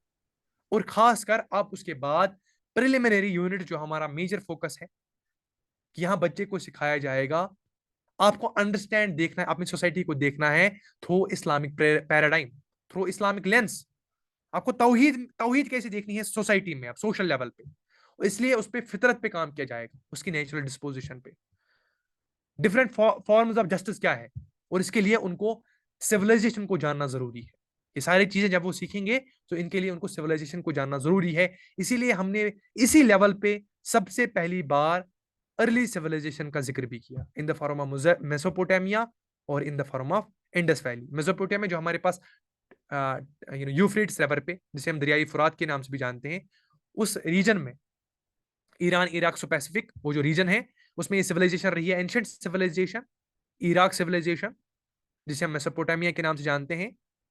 तो उसके बारे में इन डेप्थ पढ़ाया जाएगा, उसकी पॉलिटिकल हिस्ट्री, उसका सोशल हिस्ट्री, क्योंकि इससे पहले कॉन्सेप्ट्स के बारे में वो ऑलरेडी अवेयर होंगे, राइट। तो उनका इकोनॉमिक्स कैसा था, बेसिक टू एडवांस, बेसिक से एडवांस तक जितनी बच्चे की रिक्वायरमेंट है, उसी तरीके से Indian Pacific in the form of Indus valley, जो आप सब अवेयर है। वो थोड़ा बहुत आइडिया देंगे इजिप्शियन सिविलाइजेशन के बारे में, वो हमने सेपरेट ऐड नहीं किया इसमें, क्योंकि वो इतनी ज्यादा उसकी रिसर्च नहीं है, उसका इन डेप्थ उतना रोल नहीं है अर्ली सिविलाइजेशन को लेकर, क्योंकि इतनी ज्यादा डेवलप नहीं थी, इसीलिए उसको भी हम यूज करेंगे, बट उसको हमने सेपरेट इसमें नहीं रखा है स्लाइड में। बट बेसिक इंट्रोडक्शन देंगे हम इजिप्शियन सिविलाइजेशन के बारे में, इजिप्शियन सिविलाइजेशन, राइट। तो ये है हमारा level 5। Are you following what I am saying? हाँ, तो ये लेवल 5 है। यहाँ से बच्चे को formal curriculum along with besides formal curriculum, we are inculcating what's known as some preliminary units in the form of these very models. How you are going to perceive society in the form of Islamic paradigm, by stressing on tawheed, by stressing on fitra, by stressing on justice, and by relating it with the past civilization in the form of Mesopotamia, in the form of Indus Valley, right? उसके बाद हम level 6 पे जब जाएंगे, level 6 पे हमारा बहुत ज्यादा कंट्रीब्यूशन होगा, क्योंकि इसके बाद लेवल 6 से हमारे कंपार्टमेंट्स सोशल साइंस के अलग अलग डिवाइड होंगे, हिस्ट्री अलग डिवाइड होगा, political education in the form of, जिसे हम सिविक्स के नाम से भी जानते हैं, वो अलग डिवाइड होगा, ज्योग्राफी अलग डिवाइड होगी, अकॉर्डिंगली हिस्ट्री अलग डिवाइड होगी। और हिस्ट्री में कौन कौन से फेजेस हैं, यहां से डिवाइड होगी वो। हंटिंग गैदरिंग से लेकर अर्ली स्टेज क्या थे, क्योंकि अर्ली स्टेज के बारे में उनको अवेयरनेस हो चुकी होगी इससे पहले मेसोपोटामिया, और इसीलिए इन अर्ली स्टेज को हम डेवलप क्या करेंगे, जो वहां पे इंट्रोडक्शन दी जाएगी उसी को डेवलप किया जाएगा इन सारे चैप्टर्स में,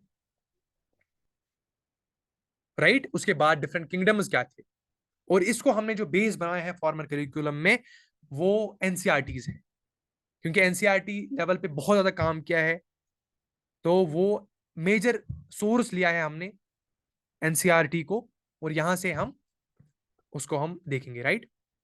वन सेकेंड प्लीज। ओके,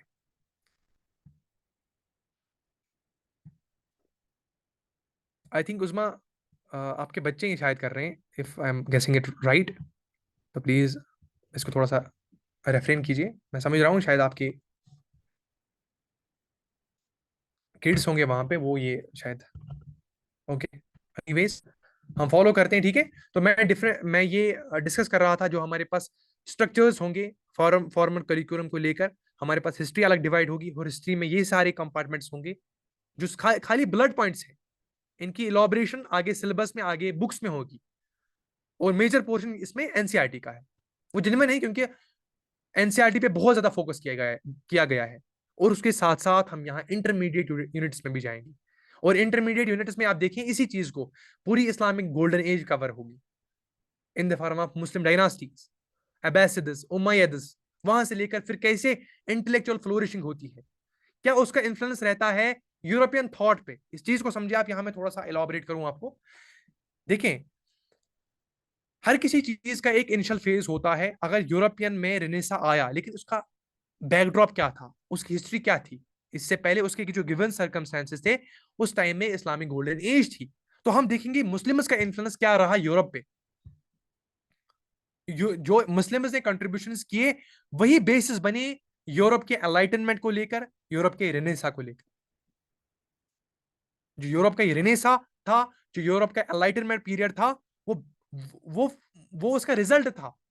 किस चीज का रिजल्ट, जो यूरोप का इन्फ्लुएंस था, सॉरी, जो मुस्लिम्स का इन्फ्लुएंस था यूरोप को लेकर। तो उस पूरे फेज को पढ़ेंगे, कैसा मुस्लिम्स का इन्फ्लुएंस था यूरोप को लेकर, वो सारा फेज यहां डिस्कस होगा।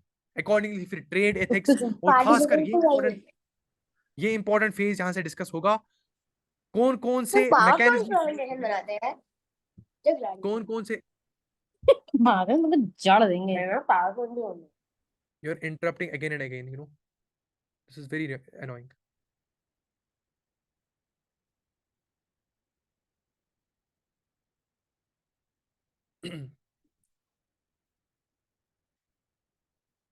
एनीवेज, तो हम डिस्कस कर रहे थे कैसे जो हमारे पास नॉलेज है, फॉर एग्जांपल हमारे पास ग्रीक लिटरेचर है, इंडियन लिटरेचर है, पर्शियन लिटरेचर है। अगर इसको ट्रांसलेट ना किया जाता अरब्स के द्वारा, अरब्स ने इस पे काफी कंट्रीब्यूट किया, अरब्स ने काफी स्टडी किया, इंटेंसिवली स्टडी किया इन सारी चीजों को, फिर उसकी ट्रांसलेशन करी अरब्स में, और जाके फिर ये डिसमिनेट हुई रेस्ट ऑफ द यूरोप में। और आज हमारे पास ग्रीक लिटरेचर है in the form of Aristotle, in the form of Plato, in the form of Socrates, in the form of different models, in the form of Glaucon. ये सारे philosopher जो Greek time पे थे, इनको सबसे पहली बार Arabs ने पढ़ा, तब जाके फिर इनकी इंग्लिश ट्रांसलेशन हुई, फिर जाके ये मुस्लिम स्पेन में हुए, क्योंकि मुस्लिम स्पेन में सबसे ज्यादा डोमिनेट थे मुस्लिम्स, एक पर्टिकुलर रीजन में जिसे हम एंडलूसिया के नाम से जानते हैं, Andalusia, southern peninsula of Europe, sorry Spain. Spain का जो साउदर्न पेनिनसुला है, स्पेन एक कंट्री है यूरोप में, उसका जो साउदर्न पेनिनसुला है, पेनिनसुला आप समझते हैं ना, एक type of land which is covered by water on three sides. एक स्पेसिफिक नीचे बॉटम में एक पोर्शन ऑफ लैंड है स्पेन में, जिसे एंडलूसिया कहते हैं। वहां पे बहुत ज्यादा मुस्लिम पॉपुलेशन थी। वहां फिर ट्रांसफर हुआ ये सारा लिटरेचर, ग्रीक का literature, Indian literature, Persian literature, और वहां से उसकी ट्रांसलेशन हुई इंग्लिश लिटरेचर में, फिर जाके डिसमिनेट हुआ रेस्ट ऑफ द यूरोप। और इसी तरीके से मुस्लिम्स का कंट्रीब्यूशन क्या रहा है एस्ट्रोनॉमी में, मैथमेटिक्स में, मेडिसिन में, इनोवेशंस इन आर्किटेक्चर, इंजीनियरिंग, और खासकर ये इंपॉर्टेंट फेज है influence of golden age on European renaissance, ताकि हमारे पास ये जहन खत्म हो that dark age was not global, it was region specific. Dark age was not global, it was region specific. And which region? It was specific to Europe. It was dark ages for the Europe, not for the whole world. उस time एक ऐसी society थी जो उस time अपने epitome पे थी. Middle East in the form of Bahrain, in the form of Africa, western जो ईस्टर्न अफ्रीका है, पूरा Gulf world, India, Persia, Roman Empire, ये सारे सक्सेसर्स रहे हैं इस नॉलेज के. तो ये खाली डार्क एजेस नहीं था. Yes, it was dark ages but specific to Europe, it was not global. तो इस चीज को हम रिवील करेंगे इसमें, इन सारे फेजेस में. ठीक है. और यहां से बच्चे के कॉग्निटिव बिहेवियर पे ऊपर काम किया जाएगा और वो समझेगा कि सोसाइटी कैसे गवर्न होती है, और अकॉर्डिंगली फिर हम इसको कंटिन्यू करेंगे. इस लेवल 6 अभी खत्म नहीं हुआ, क्योंकि लेवल 6 में हमारे और एक कंपार्टमेंट्स भी है. 1 सेकेंड. यस, इसमें अब इंटरमीडिएट यूनिट्स भी है, जिसके बारे में अभी मैं बात कर रहा था. कुछ डार्क एज. उस डार्क एज में क्या पढ़ेंगे हम? वो तो हमने इन्फ्लुएंस देखा था. यूरोप पे क्या इन्फ्लुएंस रहा? मुस्लिम्स का, मुस्लिम इनोवेशंस का यूरोप की सोसाइटी पे. अब खुद डार्क एज ऑफ यूरोप कैसी थी? यूरोप की सोसाइटी कैसी थी? फ्यूडलिज्म क्या था? उस चीज को देखेंगे. और खासकर जिसके बारे में भी मैंने जिक्र किया, एंडलूसिया, वहां कैसे सोसाइटी रही है.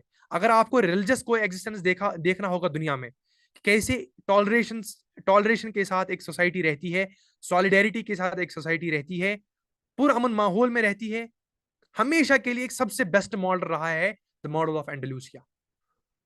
हाँ, पूरी दुनिया के सामने एक मिसाल है कैसे डिफरेंट रिलीजन्स अपनी सॉलिडेरिटी, अपनी फ्रेटर्निटी में रहते हैं. The best model we have in the entire human history is the model of Andalusia, जहां पे जिविस भी थे, क्रिश्चियंस भी थे और मुस्लिम्स भी थे, और गवर्नेंस मुस्लिम्स का था, और उनके बावजूद भी ये सारे फ्लोरिश किए गए, चाहे जिविस हो चाहे क्रिश्चियंस हो. और इसी टाइम पीरियड में ही हमारे पास क्रिश्चियन स्कॉलस्टिसिज्म आता है. क्रिश्चियन स्कॉलस्टिसिज्म क्या था उसको हम आगे डिस्कस करेंगे. थोड़ा सा बैकड्रॉप दूंगा उसके बारे में, क्योंकि हमारे पास वो टर्मिनल यूनिट्स में है, उनको हमने रखा है. और खासकर इसके साथ साथ इंटरमीडिएट लेवल के साथ साथ यहाँ पे सिविक्स पे भी काम किया जाएगा, जिसे हम पॉलिटिकल एजुकेशन के नाम से जानते हैं. डाइवर्सिटी के ऊपर गवर्नमेंट को एडवांस किया जाएगा. फिर यहाँ पे डेमोक्रेसी को इन्फ्यूज किया जाएगा कि डेमोक्रेसी क्या है, इंट्रोडक्शन दिया जाएगा उसको. लिबरल डेमोक्रेसी क्या है, कंजर्वेटिव डेमोक्रेसी क्या है, राइट. तो उसके साथ साथ इसको कनेक्ट किया जाएगा स्पेसिफिक लेवल पे, यानी कॉन्टेक्स्ट ऑफ इंडिया. उसके बाद लाइवलीहुड क्या है हमारा, कौन कौन सा लाइफस्टाइल है जो रूरल एरियाज में होता है, अर्बन एरियाज में होता है. ये सारी चीजें क्यों हम बता रहे हैं? ताकि बच्चे को अवेयरनेस हो, जिस सोसाइटी में वो रहता है, जिस दुनिया में रहता है, वो कैसी है, ताकि वो इसके ऊपर काम कर सके. और ये कब होगा? जब उसको ज्योग्राफिकल अंडरस्टैंडिंग होगी. इसीलिए ज्योग्राफी को साथ साथ चलाना बहुत जरूरी है. और यहाँ पे ज्योग्राफिकल डोमेन्स है in the form of solar system, in the form of latitudes, longitudes, जो ग्लोब में हम रिवील किया करेंगे. मोशंस ऑफ अर्थ, मैप्स को इंटरमीडिएट लेवल पे सिखाया जाएगा. इससे पहले तो सिर्फ इंट्रोडक्शन थी मैप्स की, उसको अब इंटेंसिवली डीप डग किया जाएगा. रीजन स्पेसिफिक, किस रीजन में कितनी डेमोग्राफी है. उसके बाद में आपको समझाऊंगा भी कौन सा पर्टिकुलर मॉडल फॉलो होगा. एक पर्टिकुलर मॉडल हमने रखा है इसे, जिसे हम पीपीएस मॉडल के नाम से जाते हैं. PPS, political, physical, economic and social. ये चारों अप्रोच हम यूज करेंगे एक रीजन को ट्रेस आउट करने के लिए. यानी एक फॉर एग्जांपल आप अमेरिका लीजिए, अमेरिका को हम ट्रेस आउट करेंगे पीपीएस मॉडल को लेकर. पीपीएस मॉडल एक पर्टिकुलर मॉडल है, ये कहीं नाम नहीं है, ये हमने खुद रिसर्च करके बनाया है एक नॉमेनक्लेचर यूज करके. P stands for physical, P stands for political, E stands for economic and S stands for social. ये चारों मॉडल्स हम यूज करेंगे किसी पर्टिकुलर लोकेशन को ट्रेस आउट करने के लिए. फॉर एग्जांपल अमेरिका है, या ब्रिटेन है, या फ्रांस है. आई am sorry, give me a moment please, 1 second.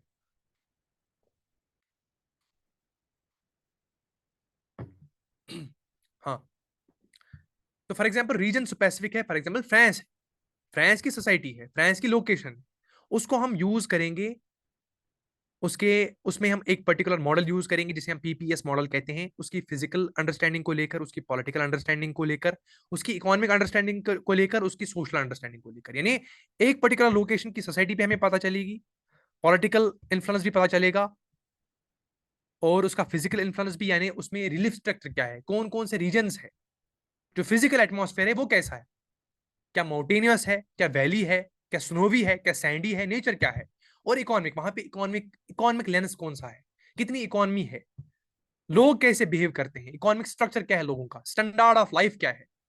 तो ये मॉडल यूज करेंगे किसी लोकेशन को ट्रेस आउट करने में, राइट। तो इसी तरीके से हम ज्योग्राफी को भी अंडरस्टैंड करेंगे। तो ये होगा हमारा लेवल 6 कंप्लीट यहां से, राइट। उसके बाद हम लेवल 7 में जाएंगे, बस 2 लेवल बचे हैं, 7 एंड 8, इसको हम कंप्लीट करेंगे।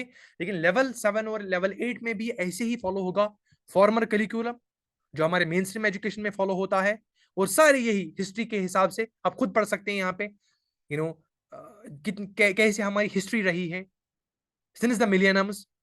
फिर रीजन स्पेसिफिक दिल्ली सल्तनत क्या थी, क्योंकि इंडियन स्पेसिफिक हमें होना बहुत जरूरी है। इंडियन सब कॉन्टिनेंट में दिल्ली सल्तनत क्या थी, इलबारी मूवमेंट्स क्या थी, स्लेव डायनास्टी क्या थी, राइट। फिर मुगल एम्पायर को, क्योंकि मिडिवल हिस्ट्री को समझना बहुत जरूरी है, क्योंकि हमारा बेसिक फेज यही है इंडियन सब कॉन्टिनेंट में, वो है मुगल एम्पायर।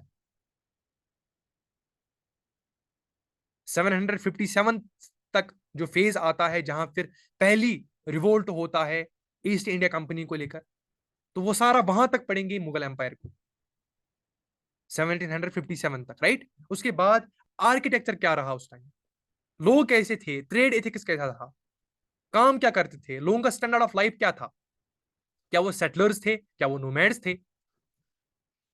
और इसी फेज में इंपॉर्टेंट टर्म होता है, लोग अपने अपने अंडरस्टैंडिंग देते हैं किसी चीज को लेकर, यानी रिलीजन को अपनी अपनी अंडरस्टैंडिंग देते हैं, इंटरप्रिटेशन होती है किसी चीज को लेकर। वो डिवोशनल पाथ्स को ट्रेस आउट करेंगे, क्या थे वो डिवोशनल पाथ्स। हालांकि ये हमारे मेन स्ट्रीम में भी पढ़ाया जाता है, नो डाउट अबाउट इट, ये हमारे मेन स्ट्रीम में भी पढ़ाया जाता है, राइट। इसमें हमें जो हमने मेजर सोर्स यूज किया वो एनसीईआरटी ही है।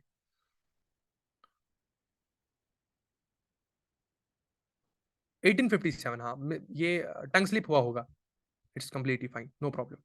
मैंने 1757 बोला, it's to be more appropriate, it's 1857, yes, first war of independence. Tongue slip हुआ होगा, I am sorry, thanks for correcting me, very good. अब अब इसके बाद इसी को हम पैरेलल में ड्रॉ करेंगे जो हमारे प्रोग्रेशन यूनिट्स होंगे।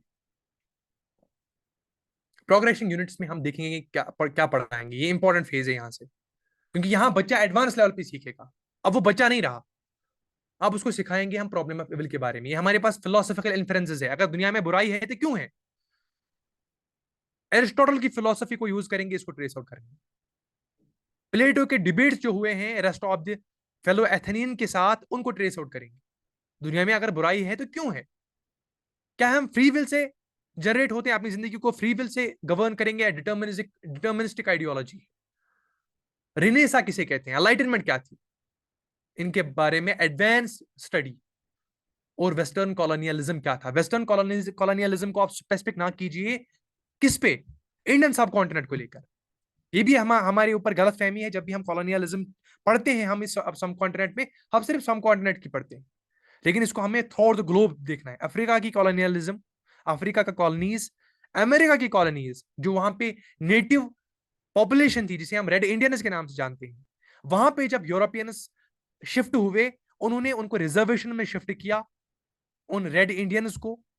और यही फिर फॉलो हुआ ऑस्ट्रेलिया में भी।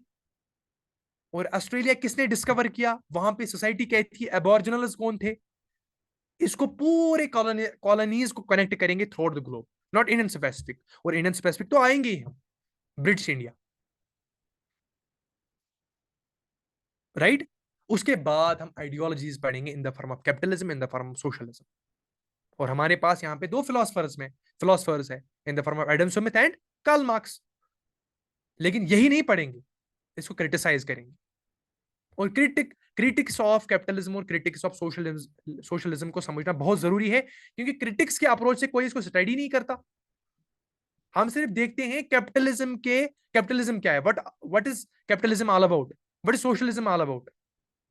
बट इसको देखना है इसके प्रेमाइसेस क्या है, एक्सप्लॉइटिव नेचर क्या है कैपिटलिज्म का, what is the impact of social justice and wealth concentration when discussing capitalism, and when discussing socialism, what are the key tenets of socialism, how the socialism has a failure or is a failure in ensuring the true equality, this myth of true equality, this myth of socialism, this myth of communism according to Karl Marx. ये myth है, वो कहते हैं कि भाई एक ऐसी society हो जो इगैलिटेरियन हो, कंप्लीट इगैलिटेरियन, यूटोपियन सोसाइटी, कि जहां हर कोई सोसाइटी अपने इगैलिटेरियन बिहेवियर में रहे।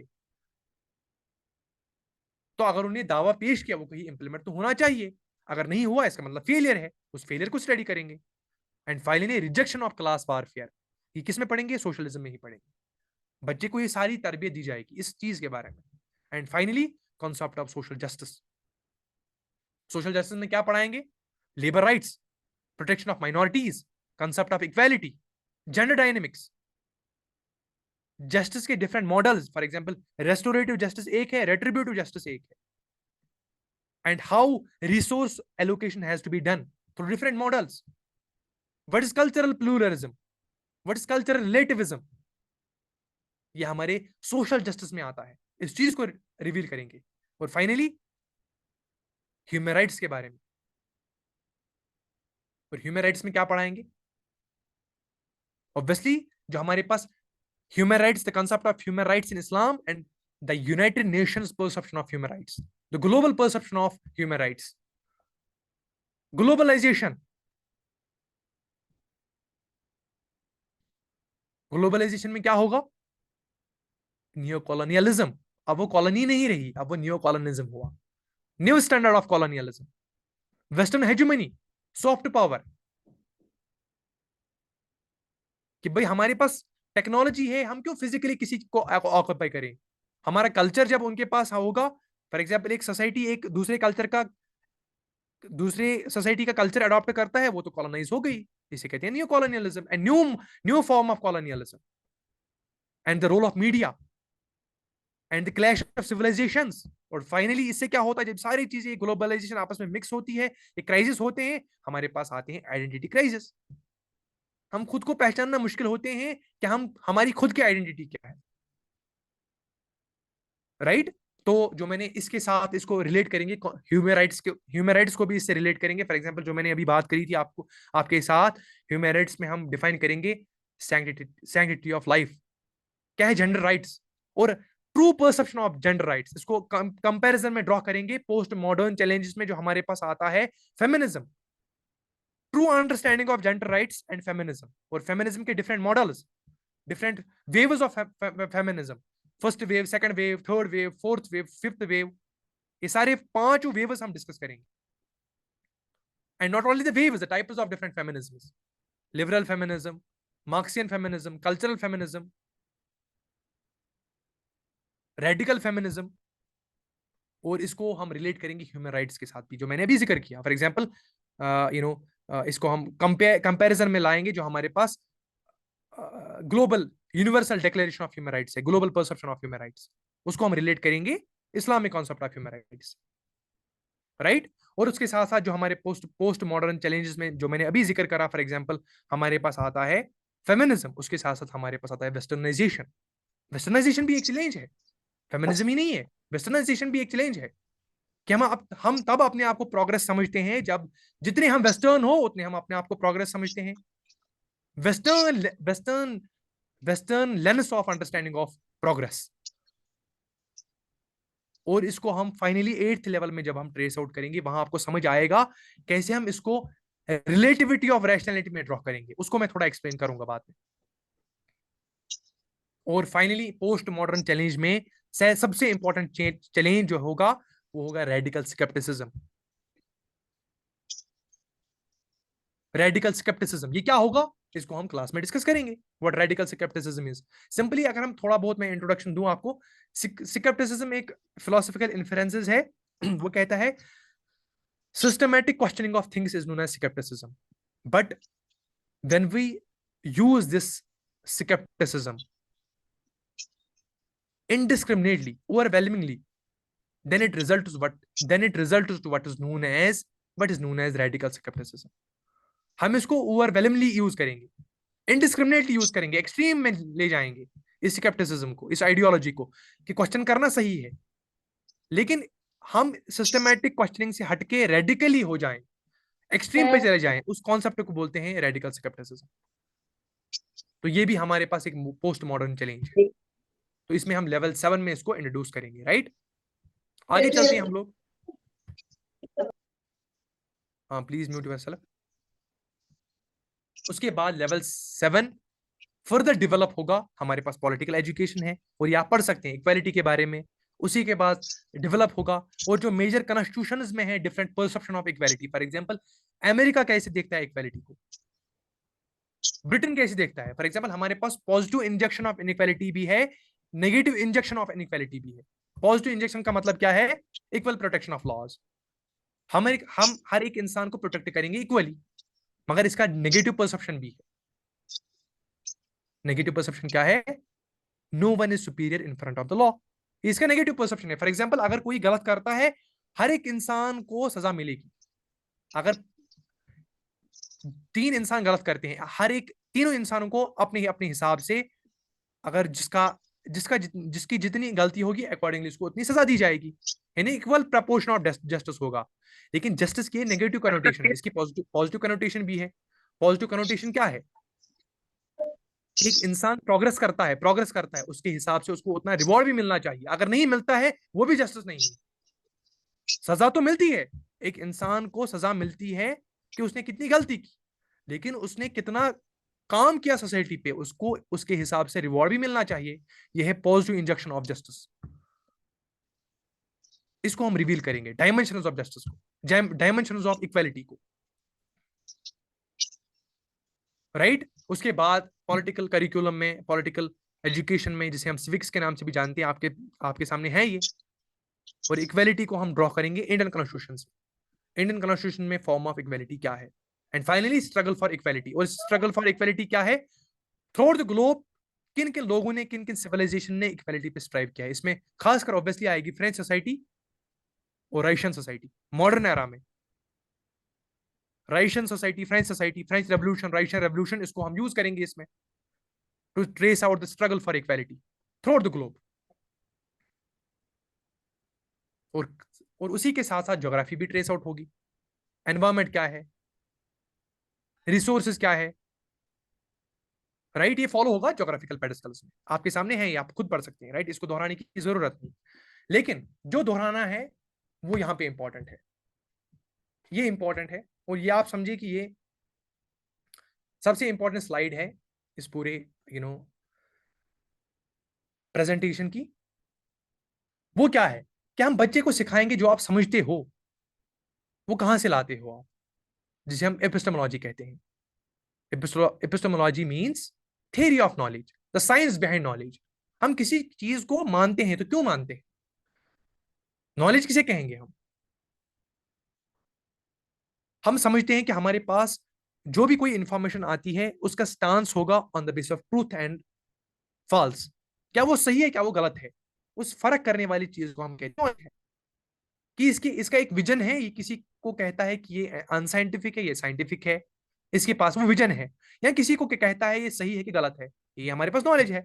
लेकिन ये नॉलेज आई कहां से, इसके पीछे जो साइंस है उसे कहते हैं एपिस्टेमोलॉजी। और इस एपिस्टेमोलॉजी में हम 2 डोमेन्स देखेंगे, वेस्टर्न एपिस्टेमोलॉजी अलग से, इस्लामिक एपिस्टेमोलॉजी अलग से। और एपिस्टेमोलॉजी में ऑब्वियसली देखेंगे हम रेवलेशन। और वेस्टर्न एपिस्टेमोलॉजी में basic 2 epistemological movements in the form of rationalism, in the form of empiricism. अब थोड़ा सा इसको मैं एक्सप्लेन करूं ताकि आप कंफ्यूज ना हो, ये रैशनलिज्म क्या है, एम्पिरिसिज्म क्या है। फॉर एग्जांपल एक फिलोसोफर है डाकिटीज, इसको डाकिटीज भी कहते हैं, डेस्कार्टिस भी कहते हैं, कोई फर्क नहीं है, हमें काम से मतलब है।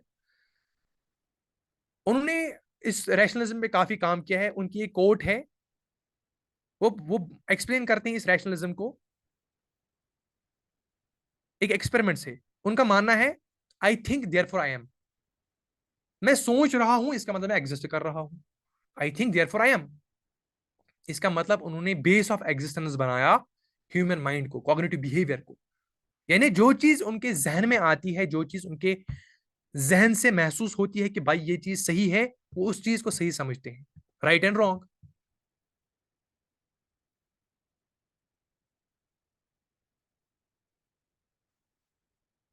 जी, जो जो आप ये टेक्स्ट करते हैं ना, वालेकुम अस्सलाम, लेकिन इसकी रिकॉर्डिंग भी अवेलेबल होगी, तो नथिंग टू पैनिक अबाउट, इसकी रिकॉर्डिंग अवेलेबल होगी, लेकिन वापस में नहीं जा सकता, क्योंकि फेज ऑफ सीरीज हमने डिस्कस करे हैं।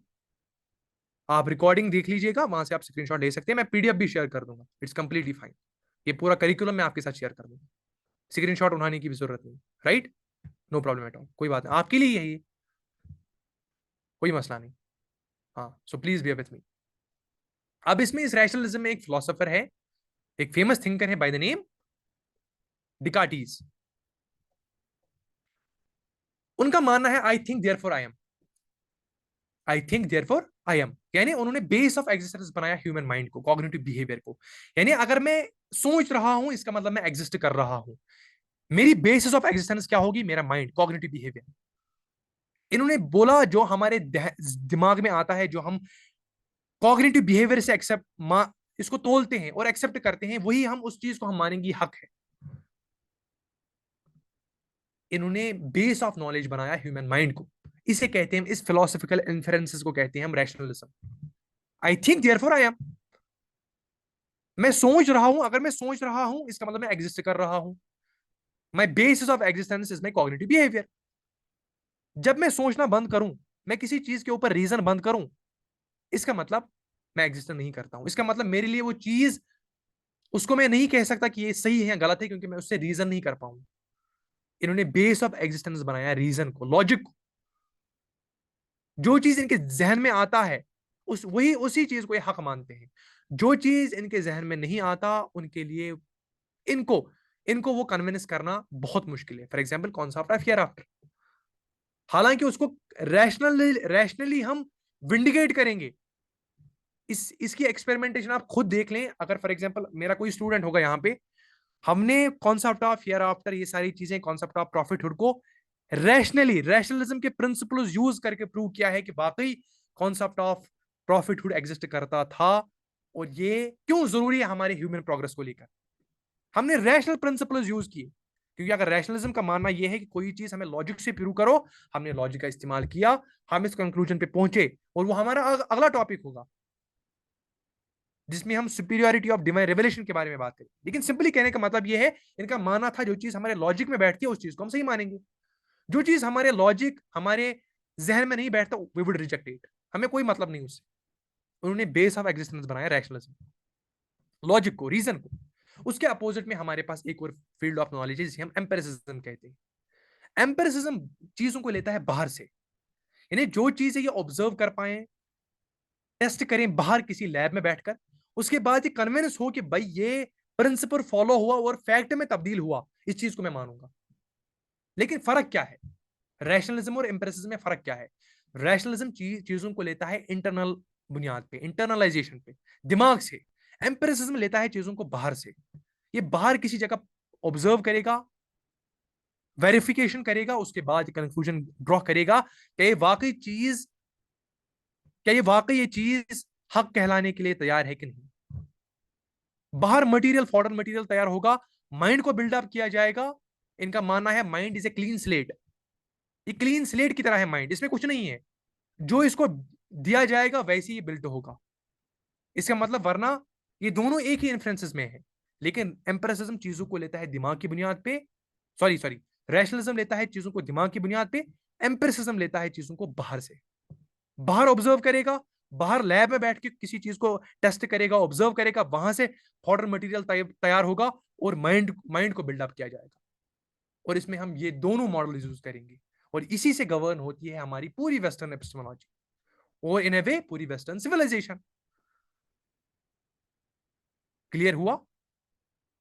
और इसी के साथ साथ हम ट्रेस आउट करेंगे इंपॉर्टेंट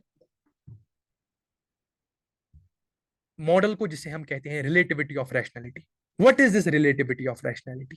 हम देखेंगे अगर हमारे पास एपिस्टेमोलॉजी के सोर्सेज अलग अलग हैं, फॉर एग्जांपल हम अपनी लाइफ को गवर्न करते हैं रिवलेशन से, और रेवलेशन के साथ साथ रेवलेशन गाइड करती है रीजन को, उससे हम अपनी सोसाइटी गवर्न करते हैं, या अपनी एज एन इंडिविजुअल गवर्न होता है इस फॉर्म ऑफ नॉलेज से।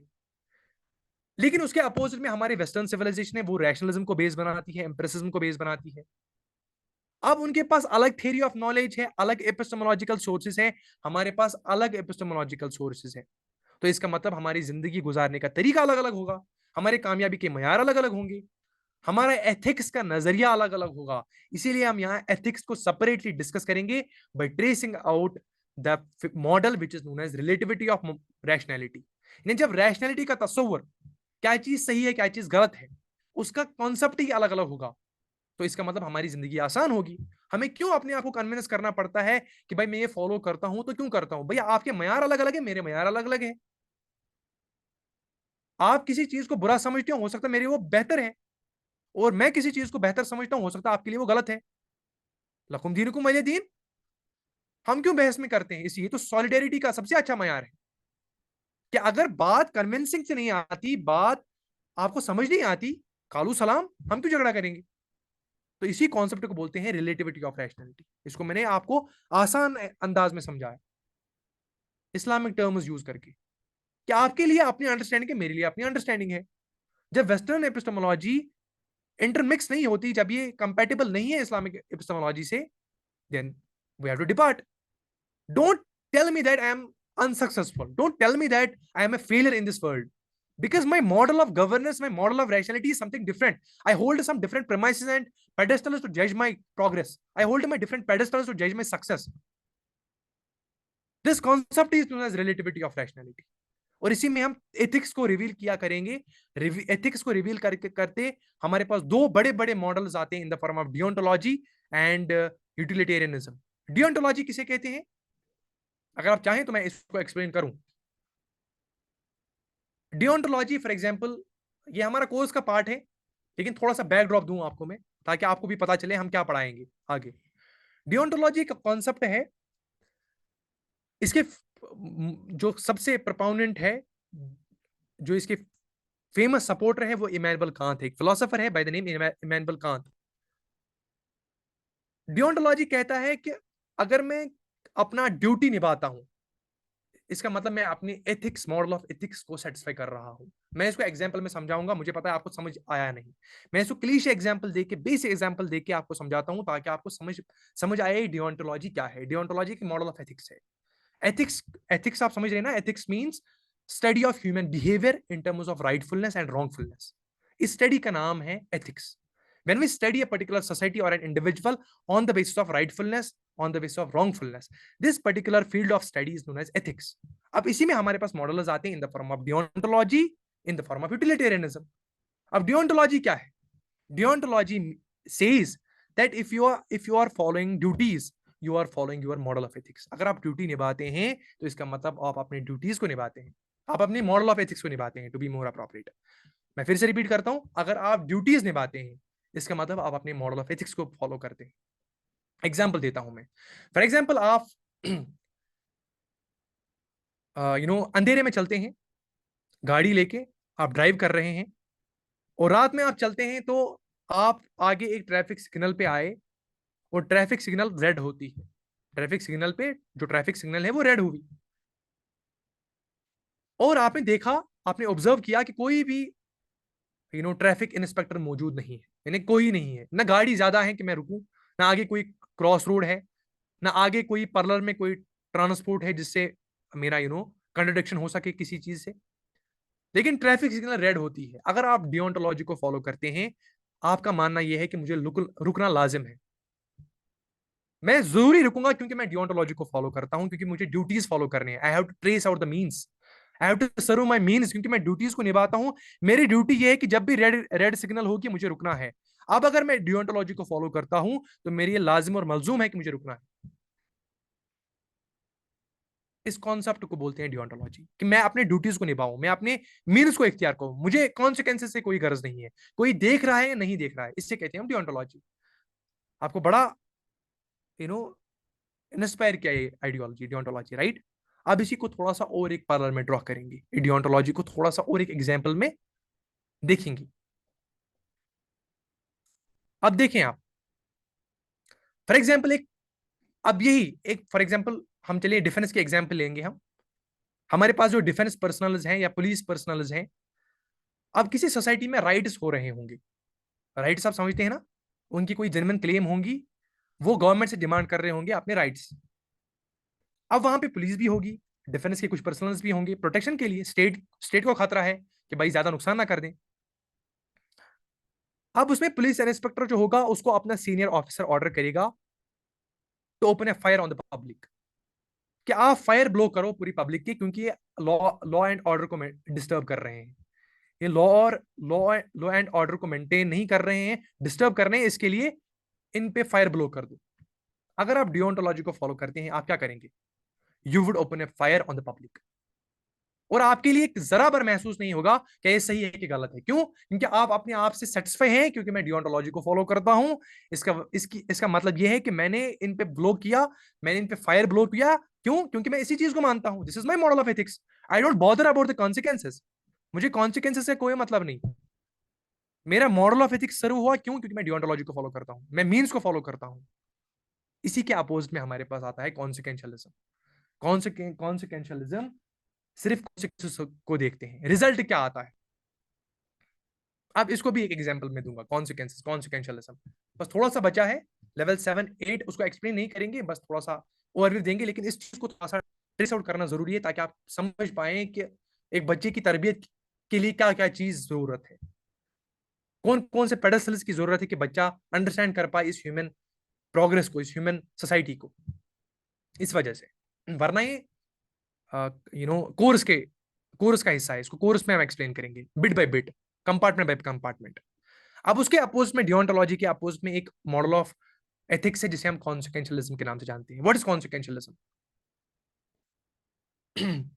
कॉन्सिक्वेंशियलिज्म कहता है कि हम सिर्फ कॉन्सिक्वेंसेस को देखेंगे, हमारे लिए कॉन्सिक्वेंसेस मैटर करते हैं। कॉन्सिक्वेंसेस, फॉर एग्जाम्पल, अगर एक डॉक्टर के प्रोफेशन को लेंगे हम, फॉर एग्जाम्पल एक है या एक हॉस्पिटल में एक डॉक्टर है, उसके पास 5 6 पेशेंट्स आए हैं कोविड के टाइम पे। चलो कोविड की एग्जांपल लेंगे, हमारे पास कोविड ऐसा फेज गुजरा है। अब उन 6 पेशेंट्स में, वो 6 पेशेंट्स हैं और उनमें से 3 को ऑक्सीजन कमी है, 3 को टू बी मोर अप्रोप्रिएट, उनको सबको ऑक्सीजन चाहिए, क्योंकि कोविड टाइम है, ऑक्सीजन की कमी है। उन उन 6 बंदों को ऑक्सीजन चाहिए। 6 पेशेंट्स आते हैं हॉस्पिटल में डॉक्टर के पास, मैं फिर से रिपीट करता हूं, 6 पेशेंट्स आते हैं डॉक्टर के पास, उनको ऑक्सीजन की कमी है, ऑक्सीजन सिलेंडर्स की जरूरत है।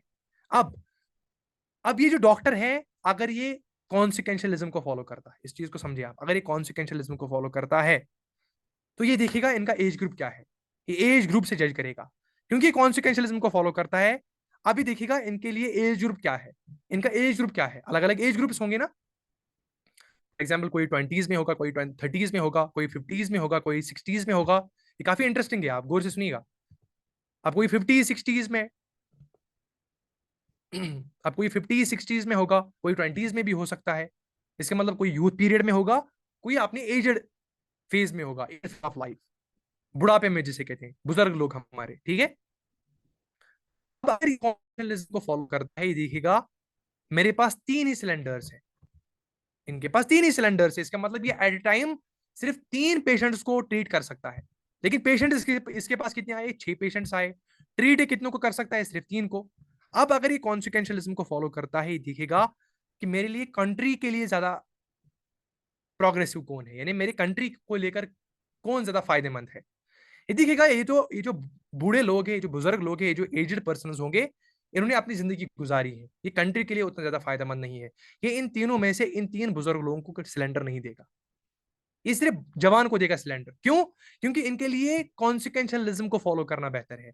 ये देखेंगे, अगर ये जवान है, ये अभी हमारे लिए वर्क फोर्स को सर्व करेंगे, कंट्री के एसेट को लेकर काम करेंगे। इसका मतलब ओवरऑल कंट्री के लिए कॉन्सिक्वेंशियलिज्म का मानना यह है कि हमारे कॉन्सिक्वेंसेस में जो बेहतर है, मैं उसको इख्तियार करूंगा। ये नहीं दिखेगा ये बुजुर्ग है, ये एज्ड पर्सनैलिटी है, इसके लिए कोई फर्क नहीं पड़ेगा, ये हमेशा किसको बचाएगा? एक जवान इंसान को बचाएगा। क्यों? क्योंकि ये कॉन्सिक्वेंशियलिज्म को फॉलो करता है। इसके लिए मैटर करता है कॉन्सिक्वेंसेस, रिजल्ट। इसके लिए human progress, human development, societal development या पूरे सोसाइटी में कॉन्सिक्वेंशियलिज्म फॉलो होगा तो ये देखिएगा सोसाइटी में कॉन्सिक्वेंसेस को लेकर काम होगा। कॉन्सिक्वेंसेस के लेकर काम होता है तो मैं कॉन्सिक्वेंसेस के पीछे जाऊंगा, I don't care about the means. तो ये 3 पेशेंट्स को जो उसमें से एज्ड पर्सनैलिटीज होंगे उनको मरने के लिए छोड़ देगा। This is what consequentialism is. इसी के हिसाब से हमारे पास यूटिलिटेरियनिज्म है। इसको मुख्तसर तौर पर समझाएंगे। Utilitarianism means when we follow the majoritarian principle. अब कोविड एग्जांपल ही लेंगे, चले कोविड वैक्सीन ही लेंगे। कोविड वैक्सीन में, कोविड टाइम्स में हमारे पास जो कोविड वैक्सीन थे ना, जो कोविड वैक्सीन थे, अब फॉर एग्जांपल वो किसी के लिए हार्मफुल भी थे, उसके कुछ नेगेटिव इफेक्ट्स भी थे और कुछ किसी के लिए कुछ पॉजिटिव भी थे कोविड वैक्सीन को लेकर। लेकिन सब कॉन्टिनेंट में क्या सोचा गया, पूरे वर्ल्ड में क्या सोचा गया कि इसके जो मेरिट्स है, जिसके जो फायदे हैं वो ज्यादा है कंपेयर टू इसके ill effects, compare to it is negative effects. For example अगर किसी को वैक्सीन किया जाता है, इसके नेगेटिव इफेक्ट्स बहुत कम है, इसके पॉजिटिव इफेक्ट्स काफी ज्यादा है, क्योंकि for time period on the larger front, on the larger population, ये अभी कोविड को डिसेमिनेट करने से रोकता है, फैलने से रोकता है। इसीलिए अगर कंट्री में यूटिलिटेरियनिज्म फॉलो होता है तो वो जाएंगे इस वैक्सीन को लेकर। अगर उसके इस दौरान किसी एक दो बंदे की डेथ भी होती है, they don't bother about it, क्योंकि उनके लिए मेजॉरिटेरियन प्रिंसिपल है कि एक इंसान, एक गिवन रीजन में अगर मेजॉरिटेरियन प्रिंसिपल फॉलो होता है, और आप इस देखिए आपकी जहानत कैसे बढ़ती है इससे, कि एक सोसाइटी के लिए अगर मेजॉरिटी सही है तो उस चीज की तरफ जाएंगे। आप कितना भी इख्तियार करिए भाई ये गलत है, वो नहीं मानेंगे, क्योंकि they follow the model of utilitarianism. They don't bother about minority, they don't bother about minority population, they are only bothered about the majority of the population because they follow utilitarianism, the utilitarianistic perspective। और इसी चीज को base बनाकर USA ने, जब उसने nuclear बम्बिंग्स डाले थे किसके ऊपर, हिरोशिमा एंड नागासाकी के ऊपर, जापान की जो 2 इंपॉर्टेंट सिटीज, तो उसने उस बम्बिंग्स को, उस न्यूक्लियर बम्बिंग्स को जस्टिफाई किया इसी चीज के साथ, that we have followed what is known as utilitarianism. अगर ये न्यूक्लियर बम हम हिरोशिमा और नागासाकी पे ड्रॉप नहीं करते, the result is that war have been served to years and years and decades। ये वॉर कभी खत्म ही नहीं होता अगर हमने हिरोशिमा और नागासाकी पे न्यूक्लियर बम्बिंग्स ना की होती, ये वॉर कभी खत्म ही नहीं होता। इसे कहते हैं यूटिलिटेरियनिज्म। ये भी मॉडल है जो प्रिवेल है सोसाइटी में, जो भी फॉलो किया जाता है। आप इस चीज को जहन में रखें, राइट। अब उसी के साथ साथ हम आगे बढ़ेंगे तो हमारे पास नजर आएगा सुपीरियोरिटी ऑफ डिवाइन रेवलेशन। हम इसमें प्रूव करेंगे कैसे प्रॉफिटहुड को हम प्रैक्टिकली देखेंगे, कैसे ये रैशनलिज्म के प्रिंसिपल्स यूज करके हम देखेंगे कैसे हम प्रॉफिटहुड को रैशनलिस्टिक पर्सपेक्टिव यूज करके, एम्पिरिसिज्म के पेडस्टल्स यूज करके हम इन सारी चीजों को ट्रेस आउट करेंगे, राइट। तो ये हमारे पास प्रोग्रेशन यूनिट्स होंगे। उसके बाद फाइनल कंक्लूजन होगा, बस फाइनल फेज बचा है अब प्रेजेंटेशन का। 1 सेकेंड, हाँ। तो उसमें लेवल 8 और फाइनल फेज होगा हमारा लेवल 8। उसमें फॉर्मल कैलिकुलम में क्या होगा, वही मेन स्ट्रीम, हमारे हिस्ट्री के एक डोमेन्स होंगे, ज्योग्राफी के एक डोमेन्स होंगे, आपके सामने है, आप पढ़ भी सकते हैं, मैं आपके साथ स्लाइड भी शेयर करूंगा। और खासकर हम यहाँ पे अब फिलोसफी पे ध्यान देंगे। ग्रीक फिलोसफी में हम देखेंगे सोक्रेटिस कौन है, प्लेटो कौन है, एरिस्टोटल कौन है। इसी तरीके से मेडिवल थॉट में क्रिश्चियन स्कॉलास्टिसिज्म किसे कहते हैं, मोसेस माइमोनाइड्स क्या थे जो स्पेन में प्रिवेल हुआ, एक इंसान था जिसने थियोलॉजी को रिलेट किया फिलोसफी से, एक जू कम्युनिटी में था। इसी तरीके से क्रिश्चियन स्कॉलास्टिसिज्म में सेंट ऑगस्टीन ने काम किया। वो क्या था, इस्लामिक कंट्रीब्यूशंस में इब्न खल्दून को देखेंगे, इब्न तैमिया को देखेंगे, इब्न सिना को देखेंगे, अल गजाली को देखेंगे। और मॉडर्न थॉट को लेकर हम देखेंगे कैपिटलिज्म क्या है, सोशलिज्म क्या है और इसके मेजर कंट्रीब्यूटर्स क्या है। Modern thought Karl Marx, Michael Foucault, Nietzsche, Max Weber, Edward Said, Habermas, G H Mead, इनकी सारी फिलोसफीज जो भी रहेंगी वो हम इंशाल्लाह उसमें देखेंगे, जो हमारे पास जब हम क्लासेस में जाएंगे, जब हम क्लासेस में बच्चों को पढ़ाएंगे, राइट। तो ये हमारा हिस्ट्री, ज्योग्राफी और टर्मिनल यूनिट्स, कुछ एपिटोम यूनिट्स होंगे, और फाइनली हम इसको कंक्लूड करेंगे political education with for terminal units. और पॉलिटिकल एजुकेशन में हमारे पास पॉलिटी होगा, सिविक्स होगा इन the form of constitution, secularism क्या है, इकोनॉमिक प्रेजेंस ऑफ गवर्नमेंट क्या है, सोशल जस्टिस क्या है, मार्जिनलाइज्ड पॉपुलेशन क्या है। और टर्मिनल यूनिट्स में हमारे पास सोसाइटी के कॉन्सेप्ट्स होंगे, what society is all about, conflict perspective क्या है, कॉन्फ्लिक्ट पर्सपेक्टिव उसे कहते हैं जब हमेशा कॉन्फ्लिक्ट पे जोर दिया जाता है। और फंक्शनलिस्टिक पर्सपेक्टिव में देखेंगे हम जब सोसाइटी के वो मानने वाले जो हमेशा सोसाइटी के सॉलिडेरिटी पे काम करते हैं, वो मानते हैं कि सोसाइटी सोसाइटी खुद ब खुद अपने बेटरमेंट के लिए काम करती है, वो सोसाइटी को फंक्शनलिस्टिक लेंस से देखते हैं। लेकिन on the opposite pole conflictive perspective देखते हैं, कॉन्फ्लिक्ट को हाईलाइट करते हैं सोसाइटी में। उसमें मेजर हमारे पास फिलोसफर आएंगे कार्ल मार्क्स। और फंक्शनलिस्टिक पर्सपेक्टिव में early sociologist in the form of Emile Durkheim, in the form of Auguste Comte, ये सारे फिलोसफर्स है, राइट। और फाइनली सोशल स्ट्रेटिफिकेशन क्या है, अलग अलग समाज में ये इनइक्वालिटी क्यों है, on the base of class, on the base of caste. और फाइनली सोशल इंस्टीट्यूशंस क्या है, जिनके बारे में अभी मैंने बात किया सबसे पहले ही, social institution in the form of family, in the form of governance, right. तो ये था हमारा पूरा स्ट्रक्चर, ये था हमारा पूरा करिकुलम, इतना कंप्रहेंसिव करिकुलम है। और इस चीज को समझे आप कि जब एक बच्चा, जब एक स्टूडेंट ये पूरे सिलेबस को ग्रेसअप कर पाएगा, उसके सामने एक वन स्टॉप सॉल्यूशन है। एक बार उसको ये सोशल साइंस हासिल हुआ, वो अंडरस्टैंड कर पाएगा इस डायनेमिक नेचर ऑफ सोसाइटी को, ये डायनेमिक क्यों है, इसको क्या काम करना है, उसको अपनी सोसाइटी में पहचान होगी। तो this was all about today session. तो this completes our today session, right. तो आप अपने सवाल पूछ सकते हैं प्लीज। हाँ, उससे पहले let me stop the recording, उसके बाद अपने सवाल पूछ सकते हैं, राइट। वन सेकेंड प्लीज, क्योंकि ये रिकॉर्डिंग फिर काफ़ी ज़्यादा लंबी हो जाती है, इसको देखना काफ़ी मुश्किल है। 1 सेकेंड। ओके।